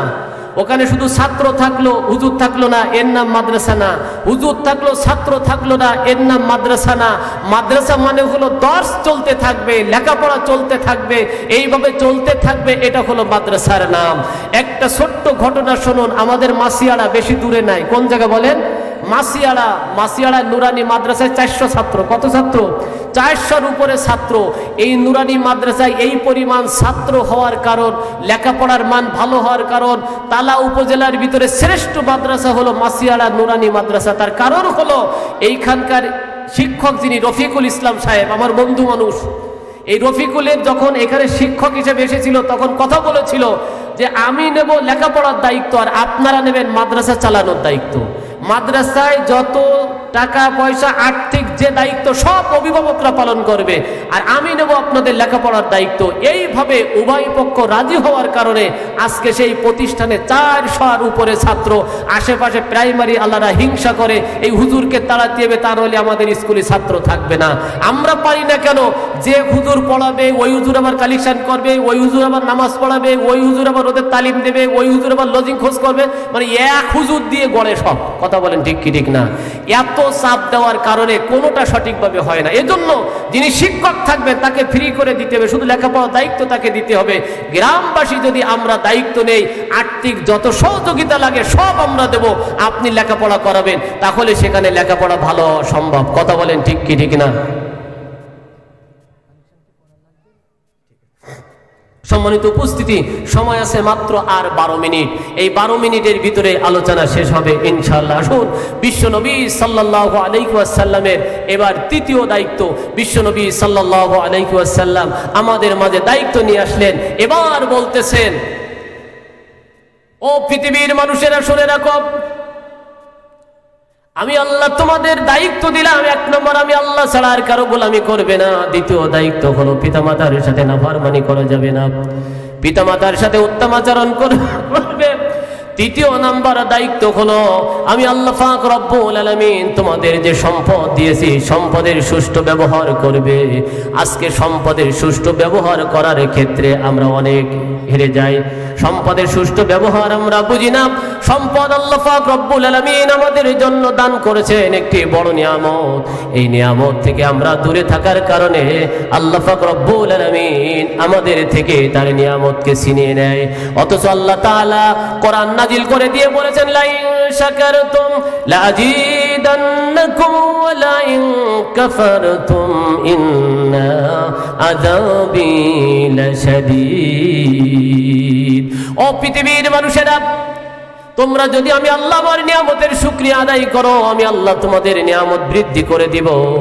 আর নিয়ামতের যদি নাফরমানি করো, শুকরিয়া আদায় না করো, আমি আল্লাহ তাআলা অবশ্যই তোমাদের জন্য কঠিন আযাবের ব্যবস্থা করে রেখেছি। জোরে বলি নাউজুবিল্লাহ। এজন্য নিয়ামতের শুকরিয়া আদায় করতে হবে। বিশ্বনবী সাল্লাল্লাহু আলাইহি ওয়াসাল্লাম ডাক দিয়ে বলেন, ও পৃথিবীর মানুষেরা শুনে রাখো, আমি আল্লাহ তাআলার পক্ষ থেকে আদিষ্টিত হয়েছি। বয়স্তু মুআল্লিমান, তোমাদের জন্য আমি আল্লাহর পক্ষ থেকে আদিষ্টিত হয়েছি শিক্ষক হিসাবে। আমি নবী বিশ্বনবী সাল্লাল্লাহু আলাইহি ওয়াসাল্লাম আল্লাহর কাছে যদি দোয়া করতাম, স্বর্ণের পাহাড়টাকে আমার অধীনস্থ করে দিয়ে আল্লাহ তাআলা জানিয়ে দিলেন, পাহাড় এসে আমাকে বলতে লাগলো, ও নবী আখিরি জামানার পয়গম্বর, স্বর্ণের পাহাড় আপনার পিছনে পিছনে আসি, আপনি যদি মনে করেন তাহলে আমরা পাহাড় আপনার পিছনে থাকব, আপনি ইচ্ছা করলে আমাদের থেকে গ্রহণ করতে পারেন। আল্লাহ পাক রব্বুল আলামিনের হাবিব নবী বিশ্ব নবী সাল্লাল্লাহু আলাইহি ওয়াসাল্লাম দুনিয়ার জাগতিক সম্পদকে গ্রহণ করেন নাই। বিশ্ব নবী সাল্লাল্লাহু আলাইহি ওয়াসাল্লাম আল্লাহ তাআলার কাছে দোয়া করলেন, মালিক আল্লাহ, আমি আপনার খাস বান্দা হয়ে পৃথিবী থেকে বিদায় নিতে চাই। আল্লাহ তাআলা বিশ্ব নবীর দোয়াকে কবুল করে নিলেন। বিশ্ব নবী সাল্লাল্লাহু আলাইহি ওয়াসাল্লাম যখন দুনিয়ার জমিন থেকে বিদায় নেবেন, আখিরি জামানার নবী বিশ্ব নবী সাল্লাল্লাহু আলাইহি ওয়াসাল্লাম যখন সম্পদ আসতো, সমস্ত সম্পদগুলো আল্লাহ রাস্তায় দান করে দিয়ে একদিন খাদিজাতুল কুবরা রাদিয়াল্লাহু তাআলা আনহা বিশ্ব নবী সাল্লাল্লাহু আলাইহি ওয়াসাল্লামকে বলতেছে, ও জামানার নবী, আমার যত সম্পদ আছে এই সম্পদগুলো আমি আপনাকে দিয়ে দিব। বিশ্ব নবীর কাছে খাদিজা যখন আবেদন করলেন, আখিরি জামানার নবী, আমার সব সম্পদ আপনাকে দিয়ে দিব। সাথে সাথে বিশ্ব নবী বললেন, খাদিজা, তোমার সম্পদ আমাকে দিতে পারো, কিন্তু আমি গ্রহণ করব না। তোমার সম্পদ যদি আমাকে দাও, আমি তোমার সম্পদ গ্রহণ করতে পারি একটা শর্তে, সেটা হলো সম্পদ যা আসবে আল্লাহ রাস্তায় ব্যয় করে দিব। এই অধিকার যদি তুমি দাও আমাকে, তাহলে তোমার সম্পদ আমি গ্রহণ করতে রাজি। আম্মাজান খাদিজাতুল কুবরা রাদিয়াল্লাহু তাআলা আনহা বিশ্ব নবীর এই আবেদন গ্রহণ করলেন। সাথে সাথে বিশ্ব নবী সাল্লাল্লাহু আলাইহি ওয়াসাল্লামের কাছে যত সম্পদ এসেছিল 3 দিনের ভিতরে খাদিজার সম্পদগুলো আল্লাহ রাস্তায় বিতরণ করে দিলেন। জোরে বলি সুবহানাল্লাহ। ওই নবীর আদর্শ যদি আমরা আজকে ধারণ করি, আর আমাদের মাঝে মাদ্রাসা থাকবে, মসজিদ থাকবে, অসহায় মানুষ থাকবে, ক্ষেত্র বিশেষ যখন যেখানে যা কিছু প্রয়োজন আল্লাহ রাস্তায় যদি ব্যয় করতে পারি, কিয়ামতের ময়দানে এই সম্পদগুলো আমাদের জন্য পাহাড় হয়ে দেখা দিবে। জোরে বলি সুবহানাল্লাহ। এজন্য আল্লাহ রাস্তায় সম্পদ ব্যয় করার ভিতরে যে মজা, এই মজা সম্পদ জমা করার ভিতরে হয় না। অনেকেই চিন্তা করছে হুজুর মনে এবার কালেকশন যাচ্ছে, এই ওয়াজ আপনাদের মুখস্থ হয়েছে, কালেকশনের আয়াত পড়লিক পারে এক শ্রেণীর মানুষ এই সামনে মুট করি ধরি যায়, হুজুর পিসাব সে পিসাব করে আসি, আমি কালেকশন করব না, টেনশন করা লাগবে না, কালেকশন হবে না, ঘোষণা দিয়েছেন কালেকশন করব না। একটু বসেন, যদি বসতে পারেন আল্লাহ পাক রব্বুল আলামিন হতে পারে কিয়ামতের ময়দানে এই জায়গাটুকু আপনাদের নাজাতের উসিলা। আল্লাহ রাসূল বলেছেন মাজলিসু ফিকহিন খায়রুম মিন ইবাদাতি 60 সানা, ইলমে দ্বীন শিক্ষার একটি মজলিস আল্লাহ তাআলার কাছে 60 বছর ইবাদতের চেয়ে উত্তম। জোরে বলি সুবহানাল্লাহ। সাথে সাথে বিশ্ব নবী সাল্লাল্লাহু আলাইহি ওয়াসাল্লাম আরো ঘোষণা করে দিয়েছেন, যদি কেউ বাসা থেকে বের হয় উদ্দেশ্য তাকে কোরআন হাদিসের আলোচনা শুনবো এবং সেই অনুযায়ী আমল করব, এই নিয়তে যদি কেউ বাসা থেকে বের হয়, বিশ্ব নবী সাল্লাল্লাহু আলাইহি ওয়াসাল্লাম বলেন ওই ব্যক্তি যদি আবার বাসায় ফেরার পূর্বে মৃত্যুবরণ করে আল্লাহ তাআলা তাকে নবীর সাথে জান্নাত দান করবেন। জোরে বলি সুবহানাল্লাহ। বিশ্ব নবী বলেন কোরআন শিখার উদ্দেশ্যে যারা বের হয়েছে, কোরআন হাদিসের আমল করার জন্য যারা বাসা থেকে বের হয়েছে আর ময়দান থেকে ফিরে আসার আগেই মারা যাবে, আমি নবী আর ওই ব্যক্তি এমন ভাবে জান্নাতে থাকবো, পাশাপাশি থাকবো, ব্যবধান থাকবে একটি, আমার উপর ওহী নাজিল হয়েছে আর তার উপর ওহী নাজিল হয় নাই। জোরে বলি আল্লাহু আকবার। এজন্য নবীর সাথে জান্নাতে থাকতে গেলে কোরআন হাদিসের আওয়াজ যখন আসে সাথে সাথে সেখানে একটু হাজির হয়ে যেতে হয়। আমরা আমাদের জীবনে অনেক ভুল করি, নেকি আমাদের মাঝে উড়ে বেড়ায়, ধরতে পারি না, কিন্তু টাকা কোথায় ওড়ে এটা আমরা সাথে সাথে খুঁজে বের করি। কথা বলেন, টাকা কোথায় কিভাবে আছে, কোন ব্যাংকে টাকা রাখলে বেশি পাওয়া যাবে, কোন সমিতির সদস্য হলে টাকা বাড়বে, এই চিন্তা চেতনা আমাদের সব সময় লাগে। আমাদের সমাজে সমিতি চালু হয়েছে, সুদ ভিত্তিক সমিতি। আল্লাহ রাসূল সাল্লাল্লাহু আলাইহি ওয়াসাল্লাম বলেন 1 টাকা সুদের গুনাহ তার মায়ের সাথে 36 বার জিনা করার সমতুল্য। কেউ রাজি আছেন একটু দাঁড়ান দিন এই ময়দানে, মায়ের সাথে একবার জিনা করবেন? জোরে বলি নাউজুবিল্লাহ। কি আছেন দাঁড়ান এই ময়দানে, হুজুর আমি মার সাথে জিনা করতে রাজি আছেন? কেউ আছেন? এই কথা বলেন, কেউ আছেন? সুদ খান কেন? আল্লাহ রাসূল বলেছেন 1 টাকা সুদের গুনাহ 36 বার জিনা করা সমতুল্য। লজ্জা করে না সুদের টাকা যখন গোনেন আর করেন যে এই সুদ কোন ব্যাংকে সুদ বেশি হবে, কোন সমিতিতে সুদ খেলে বেশি হবে? আবার ইসলামের কথা বলেন, মুসলমান দাবি করেন, কোন সুদখোর মুসলমান দাবি করা জায়েজ নেই। কথা বলেন ঠিক কি ঠিক না? সুদ খাবেন আবার মুসলমান দাবি করবেন, কিভাবে দাবি করেন? আল্লাহ রাসূল সাল্লাল্লাহু আলাইহি ওয়াসাল্লাম বলেছেন সুদের স্থান আর মুসলমানের স্থান একসাথে হতে পারে না। একজন সুদখোর সুদও খাবে নামাজও পড়বে, একজন ঘুষখোর ঘুষও খাবে নামাজও পড়বে, একজন দুর্নীতিবাজ দুর্নীতি করবে নামাজও পড়বে, একজন জিনাখোর জিনাও করবে নামাজও পড়বে, একজন চোর চুরিও করবে নামাজও পড়বে। বিশ্বনবী সাল্লাল্লাহু আলাইহি ওয়াসাল্লাম আল্লাহর কোরআন দিয়ে জানিয়ে দিয়েছেন ইন্নাস সালাতা তানহা আনিল ফাহশাই ওয়াল মুনকার। নিশ্চয় আল্লাহ তাআলা কসম খেয়ে বলেছেন, ইন্না শব্দের অর্থ হলো নিশ্চয়, অবশ্যই। নামাজ যদি নামাজের মতো হয় সমস্ত অন্যায় অশ্লীল কাজ থেকে তোমাকে ফিরাইয়া রাখবে। ঘোষণাটি কার? আরো জোরে বলেন, ঘোষণাটি কার? আল্লাহ ঘোষণা করলেন নামাজ পড়লে সুদ খেতে পারবা না, ঘুষ নিতে পারবা না, দুর্নীতি করতে পারবা না, চাঁদাবাজি করতে পারবা না, পরের হক নষ্ট করতে পারবা না, জমির আইল ফেলতে পারবা না, ফসল চুরি করতে পারবা না, হিন্দুর বাড়িতে হামলা করতে পারবা না, মন্দিরে হামলা করতে পারবা না, বাড়ি থেকে তাদেরকে বের করে দিতে পারবে না। মুসলমান দাবি করো, নামাজ পড়ো, আবার কিভাবে অন্যায়ের সাথে শরীক হও? কথা বলেন ঠিক কি ঠিক না? এটা কোনোদিন মুসলমানের কর্ম হতে পারে না। মুসলমান দাবি করলে খাঁটি মুসলমান হয়ে কবরে যাওয়ার চেষ্টা করতে হবে। মুসলমানও দাবি করবেন, আবার যত অপরাধ আছে সমস্ত অপরাধের নেতৃত্ব দেবেন, এটা কখনো এক জায়গায় করা সম্ভব না। আপনি মুসলমান, আপনার খাঁটি ঈমান নিয়ে কবরে যেতে হবে। আপনার অধীনস্থ যত অমুসলিম আছে তারাও নিরাপদে থাকবে, তার মানে এই না যে আপনাকে মন্দিরে যেয়ে বসে থাকতে হবে। কথা বলেন ঠিক কি ঠিক না? মন্দিরে যাওয়া লাগবে না। আমাদের ডিসি, বর্তমান সাতক্ষীরা জেলার ডিসি তালা এসে সেদিন বলে গিয়েছে, মুসলমানদের মসজিদে পাহারা দেওয়া লাগে না, এদেশে মন্দিরেও কোনো আর পাহারা দেওয়া লাগবে না। কথা বলেন ঠিক কি ঠিক না?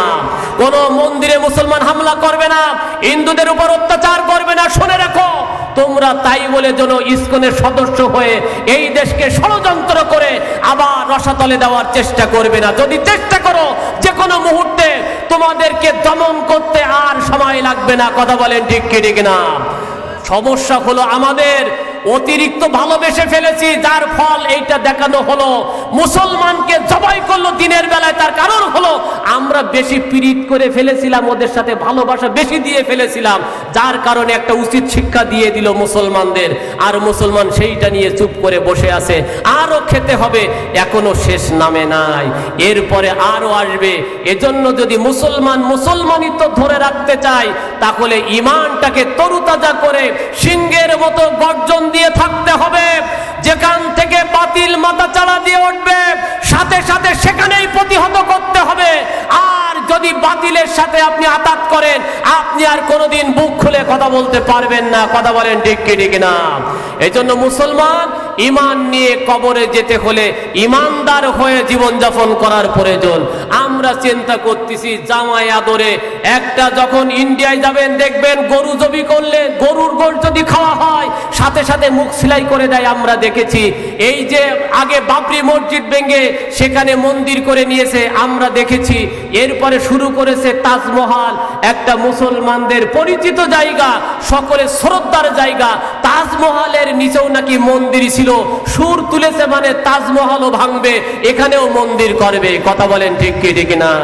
কিন্তু আমার দেশের এই হিন্দুদের আমরা যেভাবে আদর করি, এদের বোঝা উচিত বাংলাদেশের মতো সুখ ইন্ডিয়ায়ও পাবা না। তোমরা খুঁজে রাখো, ইন্ডিয়ায় যদি তোমরা এই সুখ পাবা না, তাহলে কেন আবার ষড়যন্ত্র করো বিভিন্ন নামে?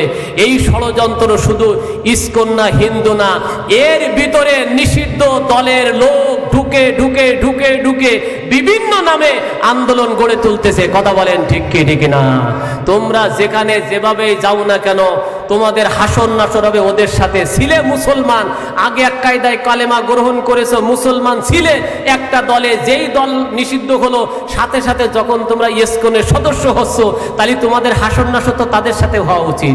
বিশ্বনবী সাল্লাল্লাহু আলাইহি ওয়াসাল্লাম বলেছেন, মান তাশাবা বিকওমিন ফাহুয়া মিনহুম, যার সাথে যার মহব্বত তার সাথেই হবে তার কিয়ামত। তাহলে আমার উঠা বসা চলা ফেরা যদি ওদের সাথে হয়, ইসকনের সাথে হয়, কিয়ামতটাও আমার তার সাথে হবে। আর যে ব্যক্তি, এই চিন্ময় সরকার, এই যে ব্যক্তিকে ধরা হয়েছে, এই ব্যক্তি সম্পর্কে হিন্দুরাও বলেছে যে আসলেই সে আমাদের ভিতরে সবচেয়ে একজন নিকৃষ্ট ব্যক্তি। আমাদের হিন্দু ধর্মের সাথে, সনাতন ধর্মের সাথে তার কোনো সম্পর্ক নেই। আমরাও তার থেকে অন্তত সমস্যায় আছি। এই জন্য আমাদের চেষ্টা করতে হবে চোখ কান খোলা রেখে আমরা খবরদার ইসকনের কথায় কান দেব না, অমুসলিমদের এই ষড়যন্ত্রের ভিতরে যাব না। চোখ কান খোলা রেখে এদেশে আর আমরা ষড়যন্ত্রের শিকার হতে দেব না। পারবো তো ইনশাআল্লাহ? কারা কারা আমরা আল্লাহর হস্তে, আল্লাহর দিন জমিনে প্রতিষ্ঠার জন্য, কালেমার পতাকা উঁচু রাখার জন্য, এই দেশকে সুন্দর বাংলাদেশ, এই স্বাধীনতা ধরে রাখার জন্য কারা কারা সোচ্চার আছে? দুহাত তুলে দেখায় নারায়ে তাকবীর। আল্লাহ কবুল করুক, জোরে বলে আমিন।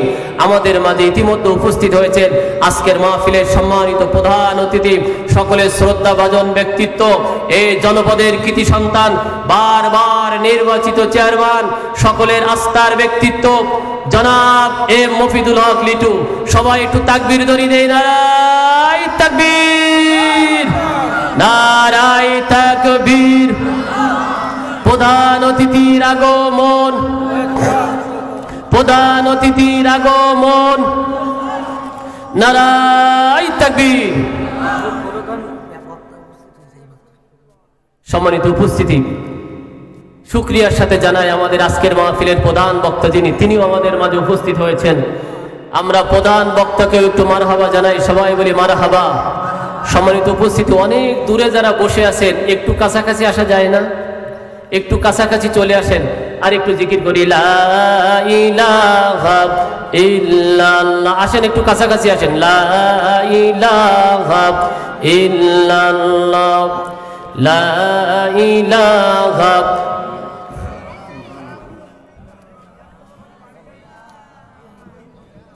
সম্মানিত উপস্থিতি, আলোচনা হয়েছে দুইটা পয়েন্ট।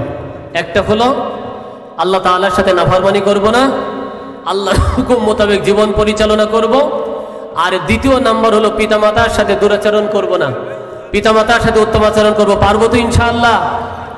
পারবো অতদিন পর্যন্ত যতদিন বিবাহ হয়নি। বিবাহের পরে হুজুর যতই কন্যা কেন পারা যায় না হো, বউর কাছে আমরা এখন সব গোলাম, যা কবে তাই, যখন যেভাবে যায় সেইভাবে চলে। হুজুর আপনি যতই বলেন না কেন, একদিন যদি বউর কথা না শুনি তাহলে ভাত রান্না করবে না, আর একদিন ফ্রি শুয়ে থাকবে।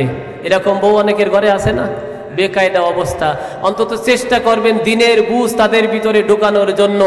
আর যদি আমাদের বাড়ি থেকে বড় হাইতির মোবাইলগুলো সরাইতে পারি, এরকম বড় হাইতির মোবাইল আছে না, এই হাইতির মোবাইলগুলো যদি সরাইতে পারি তাহলে বউ এমনি ভালো হয়ে যাবে। এই হাইতির মোবাইল পাওয়ার কারণে ওর মধ্যে যদি সুন্দর চেহারাওয়ালা মানুষ দেখে, আমার মতো কালো মানুষ আর ভালোবাসবে বেশি। এই জন্য উরির মধ্যে সুন্দর চেহারা দেখি মানুষ এমনি পাগল হয়ে যায়। আর ওই হাইতির মোবাইল থাকার কারণে কোরআন পড়বে না, নামাজ পড়বে না, তসবিহ পড়বে না, ওই সারাক্ষণ এত পরিমাণ নেশা, ওই সারাক্ষণ চোখ থাকবে ওই নেটে। কথা বলেন ঠিক কি ঠিক না? এই জন্য আমি মাঝে মাঝে বলি, এখন যুবকরাও এই নেটের পাগল, সারাক্ষণ মোবাইলে যে কি দেখে আল্লাহ পাক রব্বুল আলামিন ভালো জানে। সারাক্ষণ মোবাইল থাকবে, মোবাইল ছাড়া নেই, সব সময় মোবাইল। এ ওয়াজ করতে করতে আমাদের গলা ব্যথা হয়ে যাচ্ছে, তাও মোবাইল হাতের থেকে যাচ্ছে না, বরং মোবাইল আরো বাড়তিছে। কিছু না হলেও বাচ্চা ভাত খায় না, তাও একটা কার্টুন দেখাই তুই মোবাইল।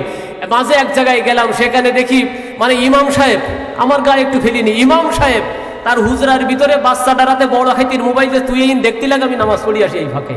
ওই সেই ইমাম সাহেবের সাবালো সেই মোবাইল দেখতে যায়, উনি নামাজ পড়তে গেছে ভিতরে, আমরা পিছনে দাঁড়াই আছি, হুজুর নামাজ পড়াছে। আমার একজন ডেকে দেখেন, ওই দেখেন এই মাত্র ওয়াজ করলো, ওই সেই হাফেজ সাহেবের সাবালো সে মোবাইল দেখতে যায়, আর হুজুর এই নামাজ পড়াইতে। তাহলে বিপদ আমাদের ঘাড়ে চেপে গেছে। হুজুরও বাঁচতিস না এই মোবাইল রাতের থেকে। আপনি যে কায়দায় নেন না কেন, এই মোবাইল আমাদের যে ইমান নষ্ট করে দিয়ে গুনায় ভরে দিচ্ছে বেশি। এই জন্য আমাদের যুবকগুলোও নষ্ট হচ্ছে মোবাইলের কারণে, বাড়ির নারী সমাজও নষ্ট হচ্ছে মোবাইলের কারণে। চেষ্টা করবেন এই মোবাইলের ডাটা মাটা আর কিনে দেবেন না। ওই ডাটা যদি না করিয়ে দেন তাহলে আর মোবাইল ওরা রাখবে না। অন্তত মোবাইল বাড়ি এই ছোট্ট একটা দেবেন, এরকম একটা দেবেন, যা কবি আমার সাথে কবি, প্রতিদিন যেই চেক করবেন যে কয়জনের সাথে কথা কইছে, তারই দেখবেন এমনি ভালো হয়ে যাবে। আমরা এই মোবাইল থেকে ফিরে থাকার চেষ্টা করি। সাথে সাথে অন্তত সন্তান যারা আছে মাদ্রাসায় দেওয়ার চেষ্টা করি। আমাদের আশেপাশে 4-5টা মাদ্রাসা আছে। সন্তানগুলো যদি মাদ্রাসামুখী হয়ে যায় তাহলে এই সন্তানও বাড়ি যাবে, যাওয়ার পরে আব্বা আম্মাকে সালাম দেবে, ওই আদব কায়দার ভিতর থেকে মোবাইল থেকে দূরে থাকবে। হুজুরাও চেষ্টা করবে সন্তানদেরকে বলে দেওয়ার, খবরদার বাসায় যেই মোবাইলে হাত দেবা না। আমরা সেদিন ওই যেতে গেলাম, কওমিয়া পরিষদের মিটিং হলো যশোরে, সেখানে বারবার এই কথাটা বলছিল, মোবাইল হলো সমাজের ভিতরে এখন সবচেয়ে বড় ভাইরাস। এই মোবাইল থেকে আমাদেরকে দূরে রাখতে হবে, সন্তানদেরকে দূরে রাখতে হবে, ছেলে মেয়েদেরকে দূরে রাখতে হবে। তাহলে অন্তত আপনার আমার ভিতরে কিছুটা ঈমান আমল তৈরি হবে। আর মোবাইল যদি বাড়ি থেকে সরাতে না পারি, হাজার ওয়াজ করেও কাজ হবে না। এই জন্য আল্লাহ পাক রব্বুল আলামিন আমাদের একটা আমল করার তৌফিক দান করুক, যে অন্তত এই বড় মোবাইল থেকে আমরা আমাদের ঈমান আমলকে বাঁচানোর চেষ্টা করি। জোরে বলি আমিন। সাথে সাথে পিতামাতার খেদমত করার চেষ্টা করি। ছোট্ট একটা কথা, আমার আব্বা আমার মা আমার জন্য যা করেছে, আমরা কি সেই রূপ ফেরাই দিতে পারবো? কথা বলেন, পারবো? কোনোদিন কি পারবো? কোনোদিন পারবো না। আপনার আব্বা কতবার আপনাকে কোলে নেছে, আপনি কি একবারও নেছেন? পারেননি, কিন্তু তার আগে আব্বা চলে গেছে। মা কতবার কোলে নেছে, আপনি কি একবারও নিতে পেরেছেন? তা কিন্তু পারেননি, তার আগেই হয়তো মা চলে যাবে। কিন্তু যাদের চলে গেছে তাদের জন্য, তার আপন যারা আছে, চাচা আব্বার জন্য, আব্বা চলে গেছে, চাচাকে ভালোবাসবেন, দাদাকে ভালোবাসবেন, ফুফুকে ভালোবাসবেন। আল্লাহ রসুল বলেছে সেজন্য তার আব্বাকে ভালোবাসার সব পেয়ে যাবে। মা চলে গেছে, তাহলে খালা আছে, মামু আছে, তাদেরকে ভালোবাসবেন, তাহলে মায়ের ভালোবাসা পেয়ে যাবেন। কিন্তু আমরা এটা করি না। ফুফু তো মোটে দেখতেই পারিনি, চাচার সাথে কথা বন্ধ। আর যদি কোনো রকম আত্মীয়তায় হয় তাহলে আমার শ্বশুর বাড়ির সাথে। এই কথা বলেন ঠিক কি ঠিক না? মানে ফুপুর সাথে কথা বন্ধ, আসতে পারবে না। চাচার সাথে আমি কথা কইনি, চাচার সাথে আমার আলাপ বন্ধ। আইল দিছি, পাশালি দিছি, এইরকম কায়দা করি। চাচা চাচির সাথে যাতে দেখাও না হয়, কাটা পুঁতি দিছি মাঝখানে, চাচা চাচির সাথে কথা কব না। কিন্তু শ্বশুর বাড়ির আত্মীয় ছাড়া আমার আর জগতে আত্মীয় নেই। শুনে এরকম মুসলমান অধঃপতনের কারণেই আর একটা, তুমি তোমার শরীর যারা ছিল, অংশীদার যারা ছিল, ফুফুদেরকে চাচাদেরকে বঞ্চিত করে দিলে, আর শ্বশুর বাড়ির আত্মীয় না হলে তোমার ভাত খাওয়া হয় না। এই জন্য এটা গজবের আর একটা কারণ। আল্লাহ পাক রব্বুল আলামিন আমাদের বুঝ দান করুক বলে আমিন। আসসালামু আলাইকুম ওয়া রাহমাতুল্লাহি ওয়া বারাকাতুহু।